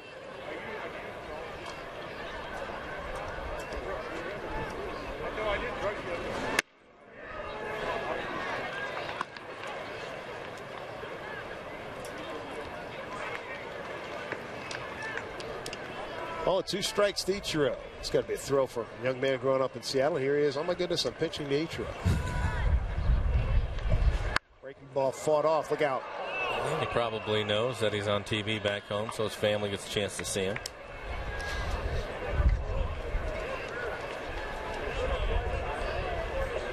With Omaha last year, 2-3 with a 7.14 ERA in 23 games. Then Northwest Arkansas, 2-1 with a 1.59 in 19 games.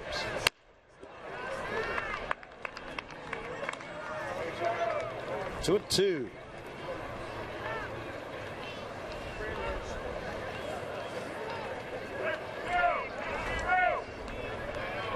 Till the 6th. Mariners offense wasn't doing much, but here in the 6th, power, speed, timely hitting. Couple of home runs here. Miguel Olivo crushes this one off of Tim Collins. And then Kyle Seager, he's got a 2-1 pitch, and he goes deep. Mariner power produces a 6-4 lead.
Six-4 lead for the Mariners, an explosive sixth inning. 6 runs on 6 hits. 4 of the runs were earned, and right now a Sunday BLT. Brandon League is on. Let's check in with Bill Kruger. Bill, pretty good offensive explosion there by the Mariners. That was a fun inning to watch, Dave. Mariners pretty quiet against Bruce Chen and his soft serve from the left-hand side. Tim Collins comes in, throwing the low 90s, maybe not with a lot of movement, and that was just right to the Mariners' liking. Of course, capped by the big blow by Olivo, but Seager hits a home run on a fastball down and in. Olivo hits a home run on a changeup. A lot of people contributed in that inning. It was a lot of fun to watch, and gave you that good momentum the Mariners have been looking for after the Japanese trip. Indeed. All right, Bill, thank you very much for checking with you again. League pitching to Escobar. And let's go down to Brad Adams standing by with Justin Smoke. Dave, thank you. Justin, Bill Kruger just talking about that sixth inning, getting lots of contributions from a lot of people. You put up a 6 spot there. You just kind of never know when an offense is going to explode like that, huh? Yeah, it was, one of those things we were kind of, dragging there the first couple innings, and that one inning, just got hot, hit here, hit there, and a couple homers always helps. Hey, understandable though, you guys dragging maybe a little bit, coming back here from Japan on Friday. What day is it, body clock wise, for you right now? What time? I couldn't tell you. I don't know. I feel like I'm dragging underwater right now, but it's something. It's good to get back here for a week, and good to get our feet under us, and ready to go this weekend. You look good though at the plate today. You reached base 3 times. Take full advantage of the sun out here this afternoon. How are you feeling? How's it at the plate for you right now? Going from games back to spring training. It's weird. You play 2 games and you're back here for a week, so for spring training. But everything's felt fine so far, and it's just a matter of getting our work in every day to to get ready for the full season. I know he can't say the season to start because it already has. I know that, and if my math is correct, I still think you're still leading the league in home runs. That's got to feel good.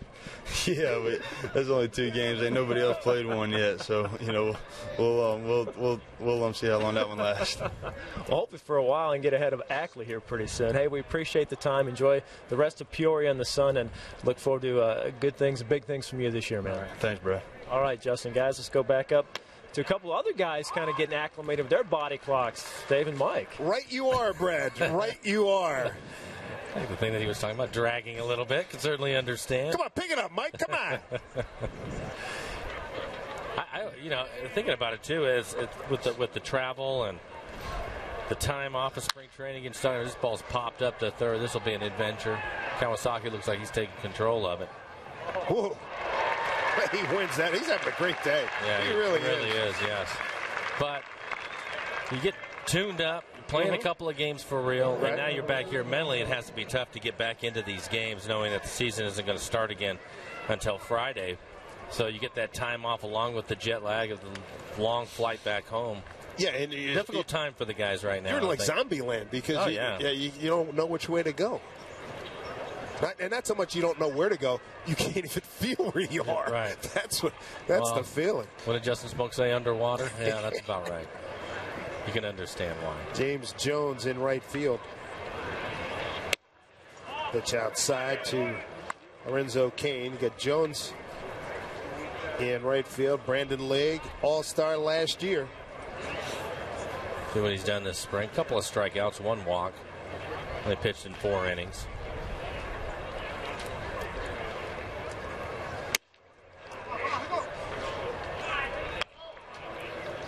Chuno.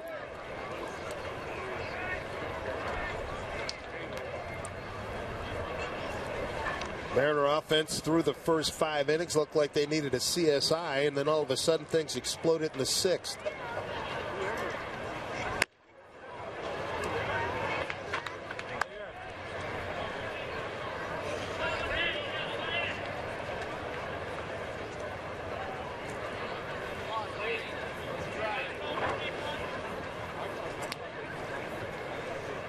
Fabulous year turned in by League last year after Ardsma went down with the Tommy John surgery.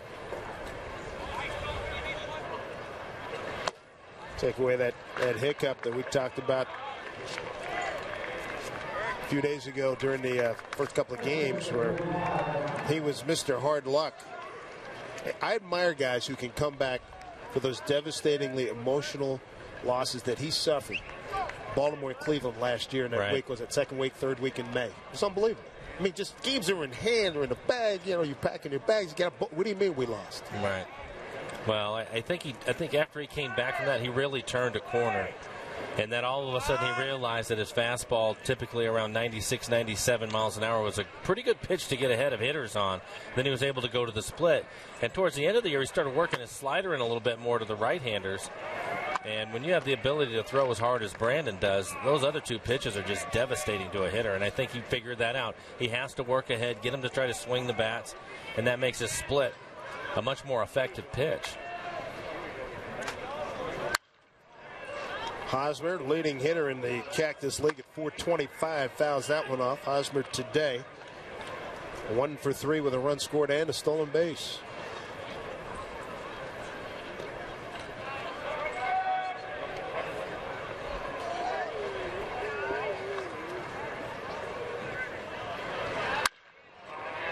Hit down to Liddy. Goes over to Bonilla to Seager. Around the horn they go. 5-4-3 DP, and the Mariners are out of it here in the top of the 7th. Good defense. Second double play turn today by the Blue. 6-4 Mariners.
We are headed into the bottom of the 7th inning. The Mariners lead it 6-4. Hi, everybody. I'm Angie Mentink here at the Northwest Ford Sports Desk, and we all wondered if Tony Roden and Terrence Ross were going to go pro. And now we have our answer, at least a partial answer. We have learned today that Terrence Ross is declaring for the NBA draft, foregoing the final 2 years of eligibility at the University of Washington. Remember, he earned all-team Pac-12 honors in 2012, 574 points. That's tied for 9th most in UW single-season history. And during the NIT, he averaged a mere 25 points a game. Pretty impressive, so you understand why this guy's ready to take his game to the next level. Let's get you back down to Arizona. Making a big jump. Going to be interesting. Thank you, Angie. Aaron Crow, the new pitcher for Kansas City on this beautiful but windy day here in Peoria, Arizona. Leroy Bonilla up to the minor leagues. Leads it off for the Mariners. Kevin Millwood looked good last night with a bunch of minor leagues behind him. Here's the numbers on Crow. 10 strikeouts in the 10 innings that he has pitched. 7 walks. That's a high number for Crow. A nice turn by Bonilla in that inning. Strong arm from the young man getting a chance to play.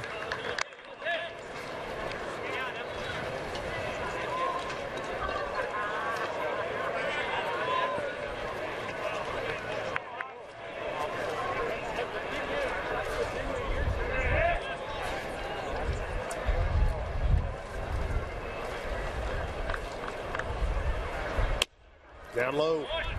Just joining us, Mariners offense quiet through 5, then in the 6th. Sent 11 men to the plate, scored 6 times on 6 hits, and left 2. 4 of the runs were earned.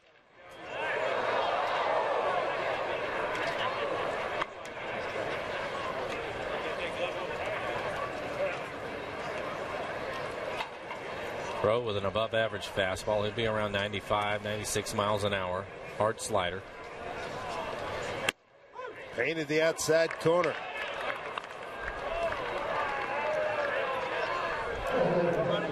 One out.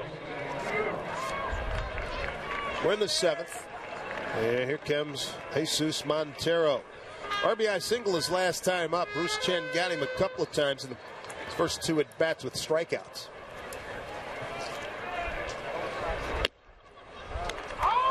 Breaking ball for strike.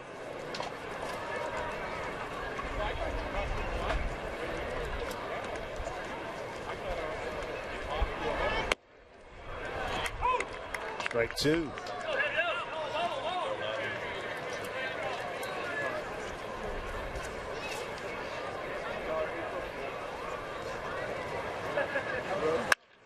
Look out. Aaron Crow, 6'3", 193, out of Topeka, Kansas. Lives in Kansas City now. 25 years old. With the Royals last year, 4-4 with a 2.76 last year. Montero through the hole, base hit. 2 for his last 2. Good 2-strike hitting. Yeah, good sign. 94-mile-an-hour fastball. Hits it hard into the hole on the left side of the infield. See, not much stride for him. Quiet at the plate. Fred McGriff, right? Well, like Fred, obviously was left-handed, but he didn't have much of a stride either. I'll take it. Boy, he mashed a lot of home runs. Olivo fouls one off.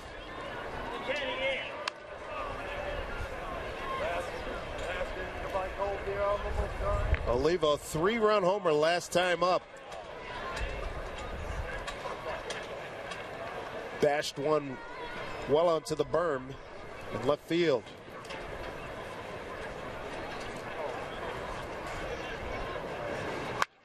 Breaking ball hit back this way, be alive.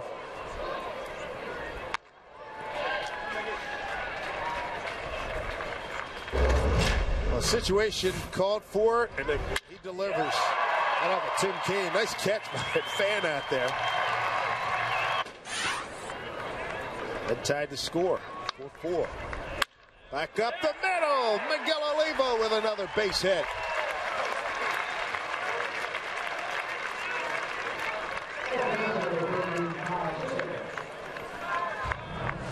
Olivo stays on the breaking ball this time. Trying to do too much with it. Solid base hit back up the middle. Bring up Kyle Seager. Kyle Seager also with a home run. There's 4 home runs in the spring now.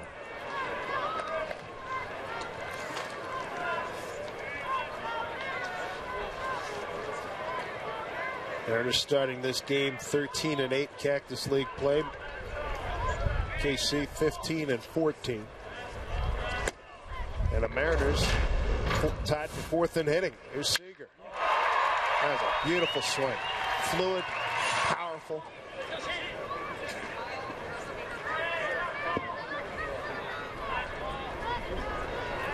One-0.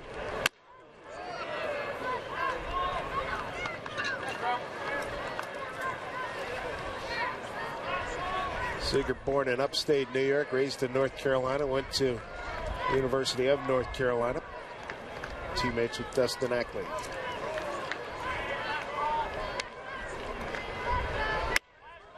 Inside.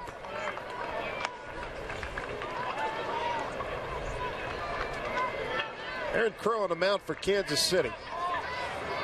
2008 selected by the Nationals, first round, 9th overall, did not sign. 2009 first round, 12th overall, picked by these Royals.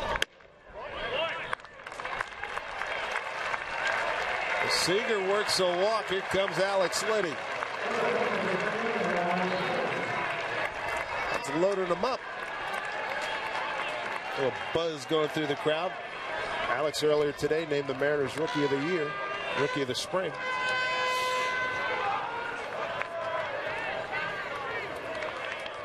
A couple of the Royals relievers struggling today. Collins had to throw a lot of pitches. Now Crow, he's starting to get his pitch count up. Just 1 out with the bases loaded here in the bottom of the 7th. Liddy 0 for 2 of the walk and a run scored. Mariners by 2. They've banged out 11 hits, 6 runs, 11 hits, no errors. 4 runs, 9 hits, and an error for Kansas City. Straight plays Liddy straight away. Broken bat, comebacker to the pitcher. 1, 2, and 3. Double play. That'll do it for the Mariners. We go to the 8th inning. Seattle enjoying a 2-run lead.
Six-run 6th. Take the lead 6-4 over Kansas City. Get suited up for spring training at the official online shop of the Seattle Mariners with the largest selection of authentic spring training gear, including clubhouse caps and t-shirts, jerseys, sweatshirts, and more. Get set for spring at the official source, the Mariners.com shop. New catcher John Jaso taking over for Miguel Olivo. And the bartender takes over. Tom Wilhelmsen, fourth pitcher today. Brandon League through one inning. Yeah, we saw the closer League pitch last inning, and now here's his setup guy, Tom Wilhelmsen. Tom, fastball 95, 96 miles an hour, and one of the better curveballs you'll see. Fly ball to right field for Jones. One out.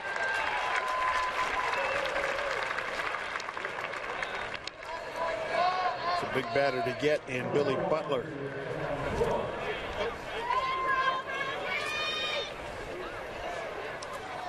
They'll bring up Jeff Francoeur.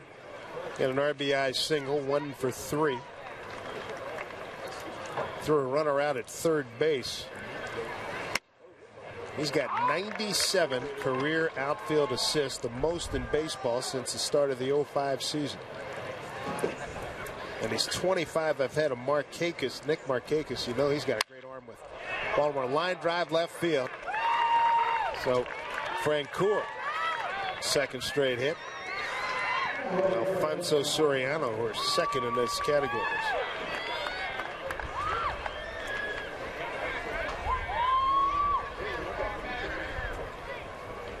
Here's Mistakis. He's had a nice afternoon. Like Mistakis, beg your pardon. 2 for 3. He's got a home run and a 2-run double.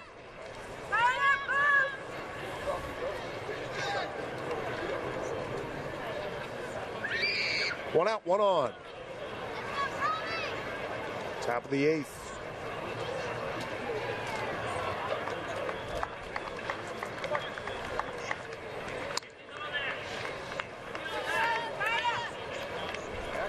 Told you, Kansas City leading in hitting spring training here at Cactus League. Hosmer's number 1. Gordon's 5th, and Butler 7th in hitting. Line drive, Mooney's there. Francoeur read it nicely. 2 outs. He's back safely.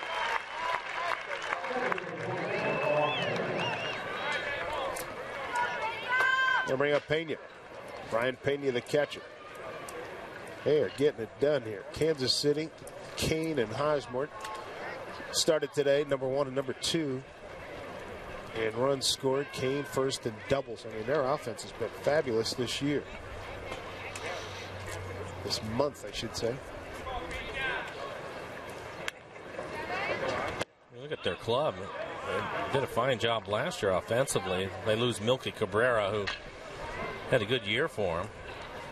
But I think they felt like they could afford to do that when they have somebody like Kane that they can replace him with. Well, it's one of those stories, and you've seen it. They've been in the bottom so long. They've had so many high draft choices. All these guys are maturing at the same time. A couple of veterans added in, and a nice ball club.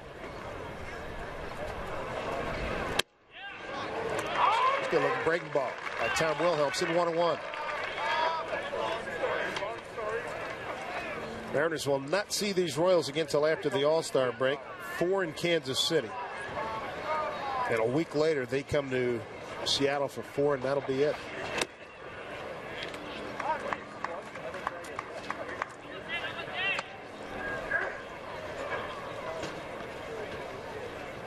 Two and 1 to Pena with 2 outs.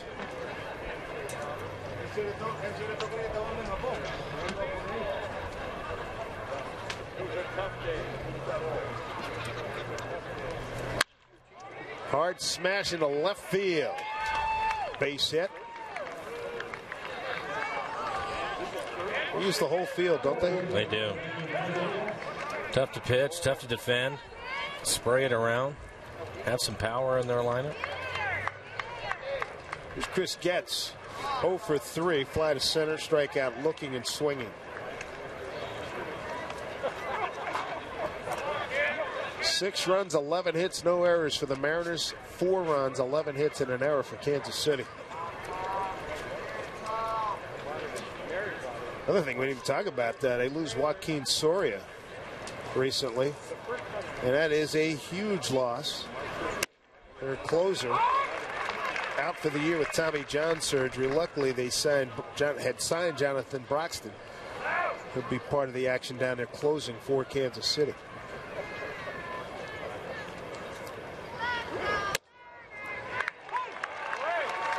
I like the aggression of Wilhelmsen, a marked contrast from last year at this time. Well, in talking to him, he said that he had to go through that period and realize that his fastball was pretty good and it's difficult to hit. So he gained a lot of confidence in that pitch, which has made his curveball a lot better. When he first came up last year, he wanted to nibble off the corners and throw a lot of breaking balls, was sent down, actually went to Double-A to start so he could get his innings up. And when he came back to the big leagues, it just seemed like a different guy. Decided he was going to use his fastball and use it a lot, as he should when you're throwing 96 miles an hour. Sounds like what you tell your kid, hey, he's more afraid of you than you are of him. Right. Ground ball to Bonilla. And that'll do it. Nice inning for Wilhelmsen. Gives up a couple of hits, but gets out unscathed in the 8th. 6-4 Mariners.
Here in Arizona, 6-4 Mariners, bottom of the 8th coming up. It's Saturday, April 21st, is Salute to Armed Forces Day at Safeco Field. Join the Mariners as we recognize our country's servicemen and women in a special pregame ceremony. Following the game, 20,000 fans will receive a commemorative military coin courtesy of Bowen. More info, go to mariners.com. Dave Sims, Mike Flowers and the crew here. 5,435, 5,435 on hand. As we look at Greg Holland, he is the 1, 2, 3, 4, 5, 6 pitcher in Kansas City. Giving the bullpen a workout today. ERA from spring training this year, a 4.66, 9 2/3 innings. 12 strikeouts, quality number, just 1 walk, so he's pitched well this spring.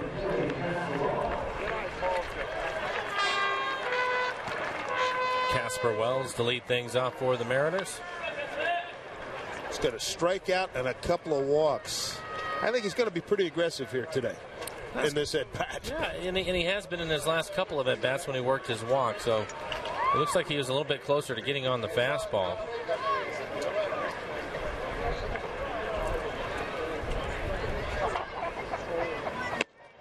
Swing and a miss. Greg Holland to face 9, 1, and 2 in the Mariner batting order.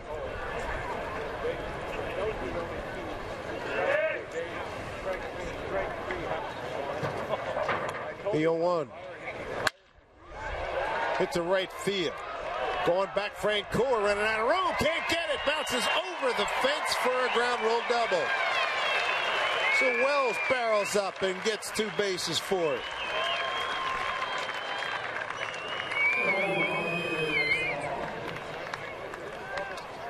Well, we were talking about it, him being aggressive, swinging a miss on the first fastball, gets this fastball in the outer third, drives it to right. Francoeur cannot get back in time. It hits the warning track and bounces over the fence for a ground rule double. So Casper Wells 1 for 2 with a couple of walks in the game. Brings up Jamal Austin. Took over in left field for Figgins.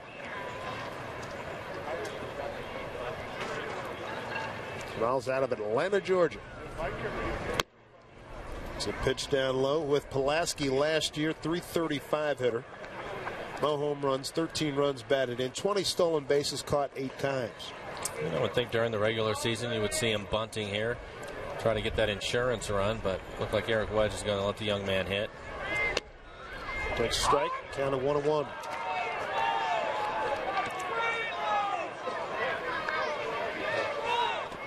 It was everything coming out of great city of Atlanta in 2008.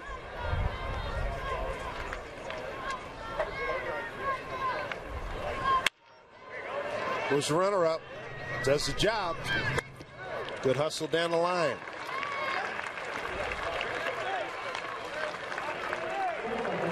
Eric Wedge will be happy to see that. Young man moving the runner-up, giving him a chance to hit, hitting it to the right side. High fives.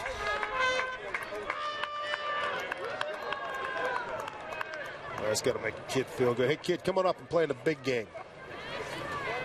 There's your runner-up, late game situation. Here's Kawasaki. Mooney today, he's got 3 hits and an RBI.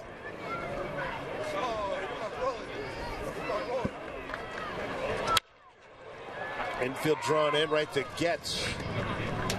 2 down.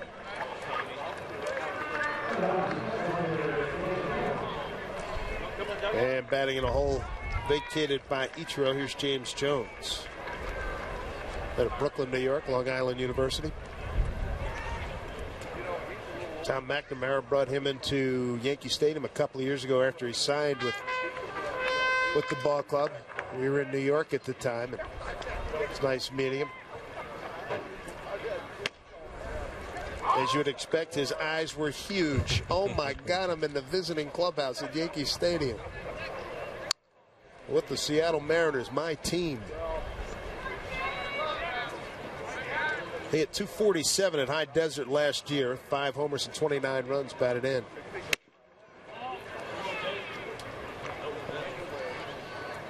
.6'4", 196.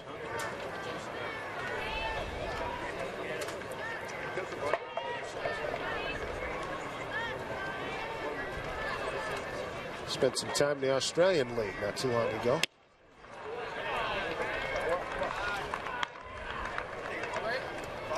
Yesterday on radio, working with Rick Riz, he says, "Oh, please let this kid's middle name be Earl. James Earl Jones." I looked it up, it's not. So what did Kevin Kremen do? He went and found the James Earl Jones speech from the great movies with Costner that kept Field of Dreams. Yes. And here, and we're sitting there, and we played it between coming out of a break. And I looked at, when we came back on the air, I said, "Boys, goosebumps all around the room, right?" And said, "You know it." Hearing that speech about baseball. Yes. Ray. What a voice. The other thing I said, if this kid ever makes it, we got to get Mr. Jones to record now batting for the Mariners. Can you imagine that? Sort of like Jeter uses the recording of the late, great Bob Shepard.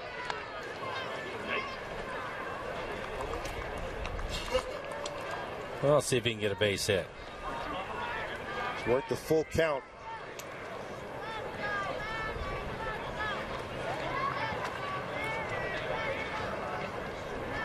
Breaking ball got him. So that'll do it for the Mariners. It was a good inning for Casper Wells. He got a ground rule double. He was stranded at third. 9th inning coming up. Closeout time, 6-4 Mariners.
sombreros on hand here at Arizona. You better buckle them down, pal. Opening weekend, it begins Friday, April 13th. We roll out the red carpet. Welcome back to the Pacific Northwest. Welcome baseball back. Make sure you're on hand for the home opener. We welcome back a favorite former Mariner, Mike Cameron. He's going to throw out the ceremonial first pitch. Big plans to be there. A lot of fanfare for opening weekend at Safeco Field. Get your tickets at mariners.com. Big explosion for the Mariners in the sixth, a 6-run outburst with 11 men coming to the plate. New pitcher taking over, Steve Delabar. Delabar's spring numbers, ERA high for him at a 5.40. Only 6 2/3 innings that he's pitched, 4 walks. Let's get that number down, but he does have 7 strikeouts. 9-1-2 against Delabar. Here's Alcides Escobar. He's had an outstanding day. Double to left, and a single to center.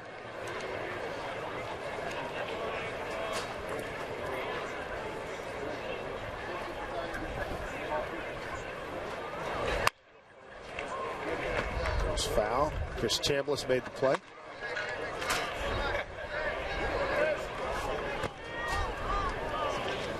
Outstanding first baseman. Several World Championship rings to his credit.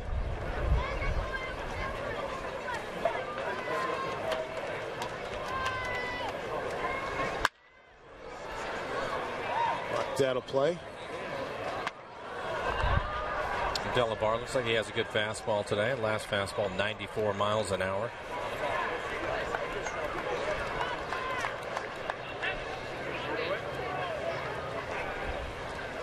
Oh, 0-2 to Escobar. Jaso couldn't hold on. He took a hit there.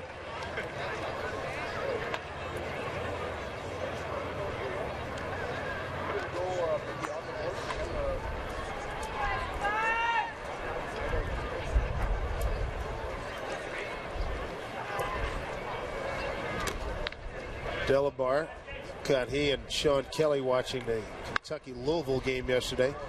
Delabar, Kentucky fan. Tough go for Sean Kelly, the Louisville fan. Kentucky, Kansas in the national championship on Monday. By the way, with the A's, we'll see them Friday and Saturday. McCarthy and Cologne. We'll get those two again. Here's a drive down the line. Jones towards the line. That is a foul ball.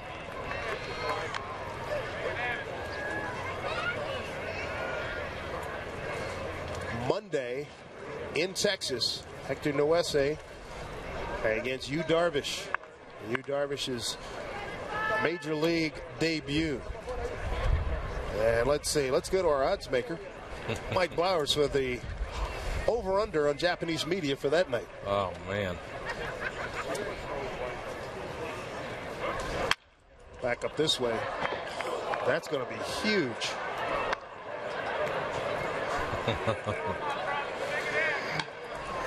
Just got a helicopter report. There's significant numbers of Japanese television trucks pointed towards Arlington, Texas as we speak.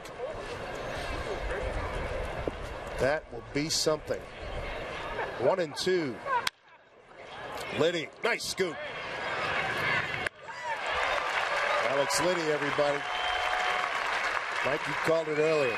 Decision time. Yeah. I mean, he swung the bat. He's made plays. He's played first base. That's what makes it so tough when you get to this time in spring training and you feel like you just see him come in and get the short hop here. Strong arm across the diamond. You've done everything that you can do, but sometimes the numbers just catch up to you as you see the plaque that they put up on the stadium here. Rookie of the year for 2012 for his play here in spring training. And the guy he threw to, Seager's another guy. Eric Wedge put a premium on versatility. Seager started the day at second base, moves over to first. Don't lose too much there. We've seen him play at third. And he played at shortstop late last year. Numbers catch up to you sometimes, though. The good news is if you play well, injuries happen. And especially if you swing that bat. If you can swing it, yeah, you get a chance. Hopefully one of the first 1 or 2 guys that are recalled if you don't make the club. But some tough decisions for Eric Wedge. Top of the order, Alex Gordon, a walk. Ground out to second, pop to center, and a pop to short.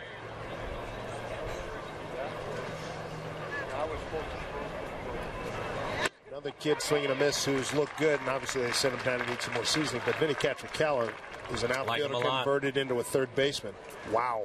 Yeah, good athlete with some power. Nice pop.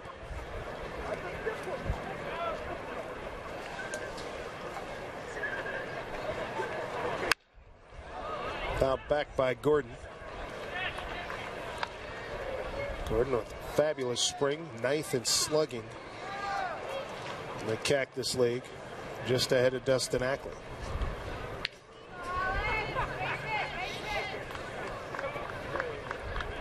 Two and two.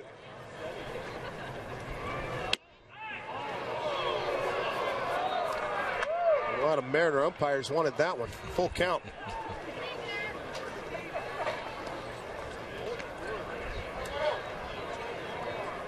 Stephen Barga behind home plate. Payoff pitch to Gordon. Popped it up. Bonilla fighting the sun, and he wins. Tough day on the pop-ups. You have the sun and you have some wind. Lori Bonilla hanging in. The top of the ninth, 2 outs, nobody on. Mariners by 2. There's Lorenzo Cain. He's 1 for 2. Runs scored, stolen base, hit by a pitch, and walked.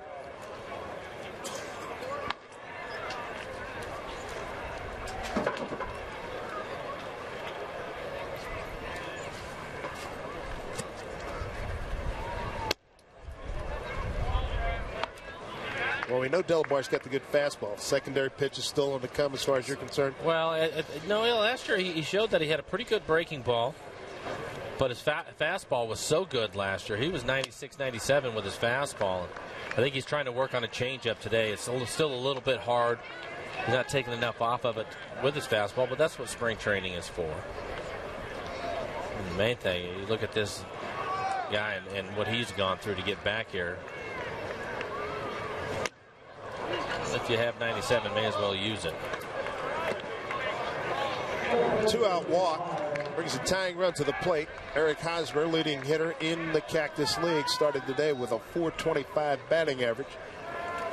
Leads in RBIs at 29. Total bases with 54. Yeah, he can hit.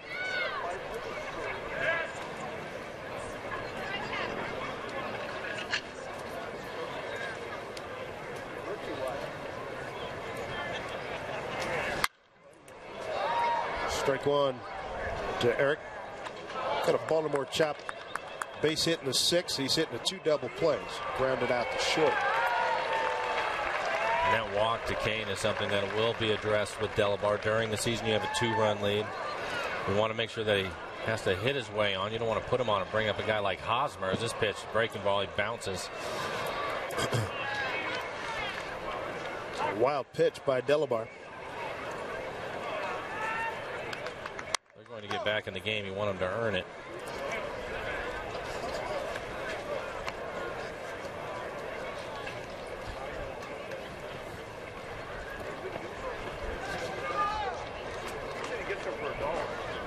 $1-1 to Hosmer. Cain at second base.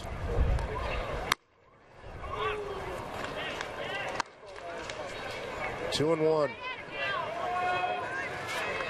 Kansas City took the lead 1-0 in the 5th, expanded it to 4-0 top 6 before the Mariners took the lead with 6 runs in the home 6th inning. 2-1 pitch. Way upstairs, 3-1. You can see it. Just not comfortable with his off-speed pitch. He's all over the place with it today. The last 3 pitches, all 84 miles an hour. Billy Butler's on deck. Pitch. Walked him. Tying runs aboard. Lead run in the person of power hitting Billy Butler. Make his way to the plate.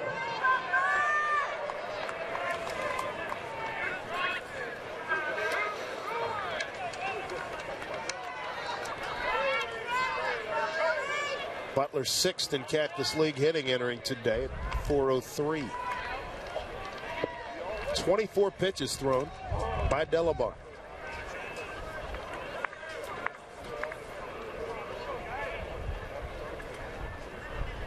And straight away and deep. Fastball in there for strike one. Billy Butts today 1 for 4.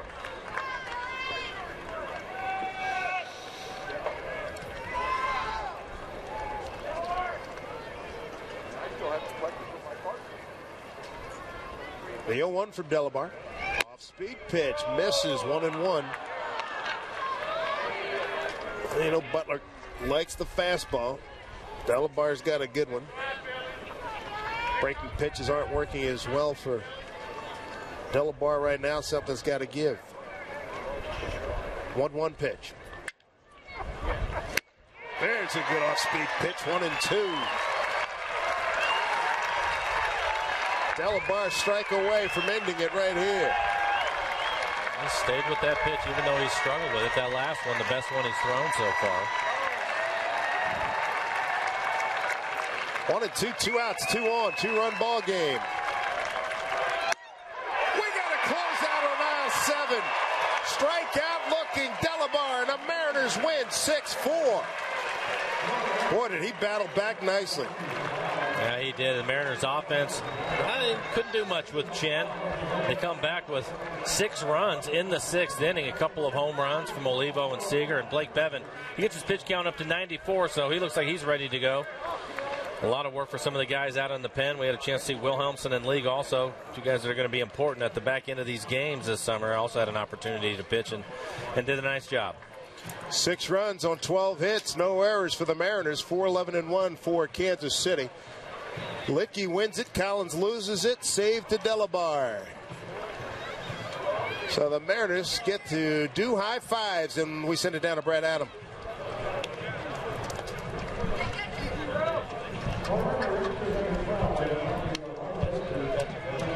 Skip, I'm not exactly sure what you said to the hitters in the 6th inning, but whatever it was, it definitely worked. Well, these guys are still working their way back, but it was nice to see them break out the way they did. I think everybody's still a little bit fuzzy right now, but you know, they were able to go through the workout yesterday, and they're a little bit better today, and I anticipate them being even a little bit better tomorrow. Blake Bevan certainly good today through 5 innings. I mean, impressed with what you saw out of him today? Yeah, you know what? He's been impressive the entire camp, and he did a good job again today. He just he really trusts his fastball, does a good job commanding it, and you know, his secondary stuff continues to get better, and that's what you like to see. What's the next for Blake? He doesn't pitch again until 9 days. A game 2 there in Texas. What's kind of the plan for him? Well, we'll just have to work him a couple of different sides. I mean, he's built up right now, so we're getting to the point in camp where we don't have too many options in regard to, you know, getting these guys the type of work they need to get. But you know, Millwood was stretched out last night, and then Bevan today, so they're ready to go. So the group you mentioned, you see some signs of them kind of getting their legs back under them and be obviously ready to go by Friday. A little bit. I mean, the pitchers are feeling it too. I mean, but you know, it's just all part of it. We anticipate it. We're doing everything we can to try to get them, you know, beyond this. And you know, but you know, our greatest ally is just time right now. So you know, they'll have all evening tonight and get back in here for another day tomorrow. And you know, I think they'll feel a little bit better tomorrow than they did today. How are you holding up? Good. We're doing fine.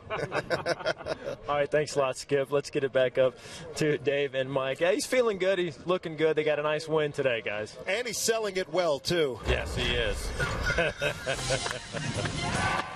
Take a look at the summary, how we got to this point. How about Kawasaki? Boy, he tried to get some things going. They throw him out there in the 2nd. Blake Bevan looking good early. He really did. He threw his curveball a lot more than we've seen this spring, and I felt like it was an effective pitch for him, something you'll see. But Bruce Chen also pitching well, shutting the Mariners down. Escobar, the young shortstop, hitting 9th for the Royals. Had a fine day. 3 hits for Escobar in the game. In the 4th inning, how about this defense? A 3-6-3. Smoke to Kawasaki, back to Smoke. Big part of that 4th inning in the 5th. And Moustakas, he was the one that finally gets to Blake Bevan. Hits the home run out to right field. Bevan does get out of it right there with a punch out of Chris Getz. In the 6th, Kane drops one into center field. And then Frank Coeur, he comes up big with a base hit. That's an RBI. And then Moustakas with a double. That'll bring into Litke. Ends that inning. How about Olivo? Three-run jack. With the way things were going, it didn't look like there was much life in the Mariners offense, but Olivo with a three-run homer. And then Kyle Seager hitting right behind Olivo hits a solo shot, his 4th home run of the spring. Final score, Mariners 6-4 as they beat the Kansas City Royals. And one of the guys we talked about at the beginning of the show, Casper Wells, opportunity for him. What did he do today? Well, Casper Wells ended up 1 for 2 with a couple of walks in the game. He strikes out his first at bat. I thought it was an at bat that we've seen a lot from him in between pitches, but it looked like he started to get more aggressive, was able to foul off some fastballs, gets a walk, walks his next time up. But then in the 8th inning, that aggressiveness finally pays off with a double to right field. So the opportunity there with Gutierrez out, Carp out. Wells makes pick up his inning, and nobody knows it better than he does. Nice to see him get that double. Look at his pitching matchup tomorrow. We'll be with you at 12:30. Jamie Moyer, 49 years young, goes against the King, Felix Hernandez, as we join you tomorrow afternoon. For Mike Flowers and our entire Root Sports crew, I'm Dave Sims. So long, everybody, from Peoria, Arizona. Up next, Mariners All Access Special from Japan. Enjoy the rest of your Sunday afternoon.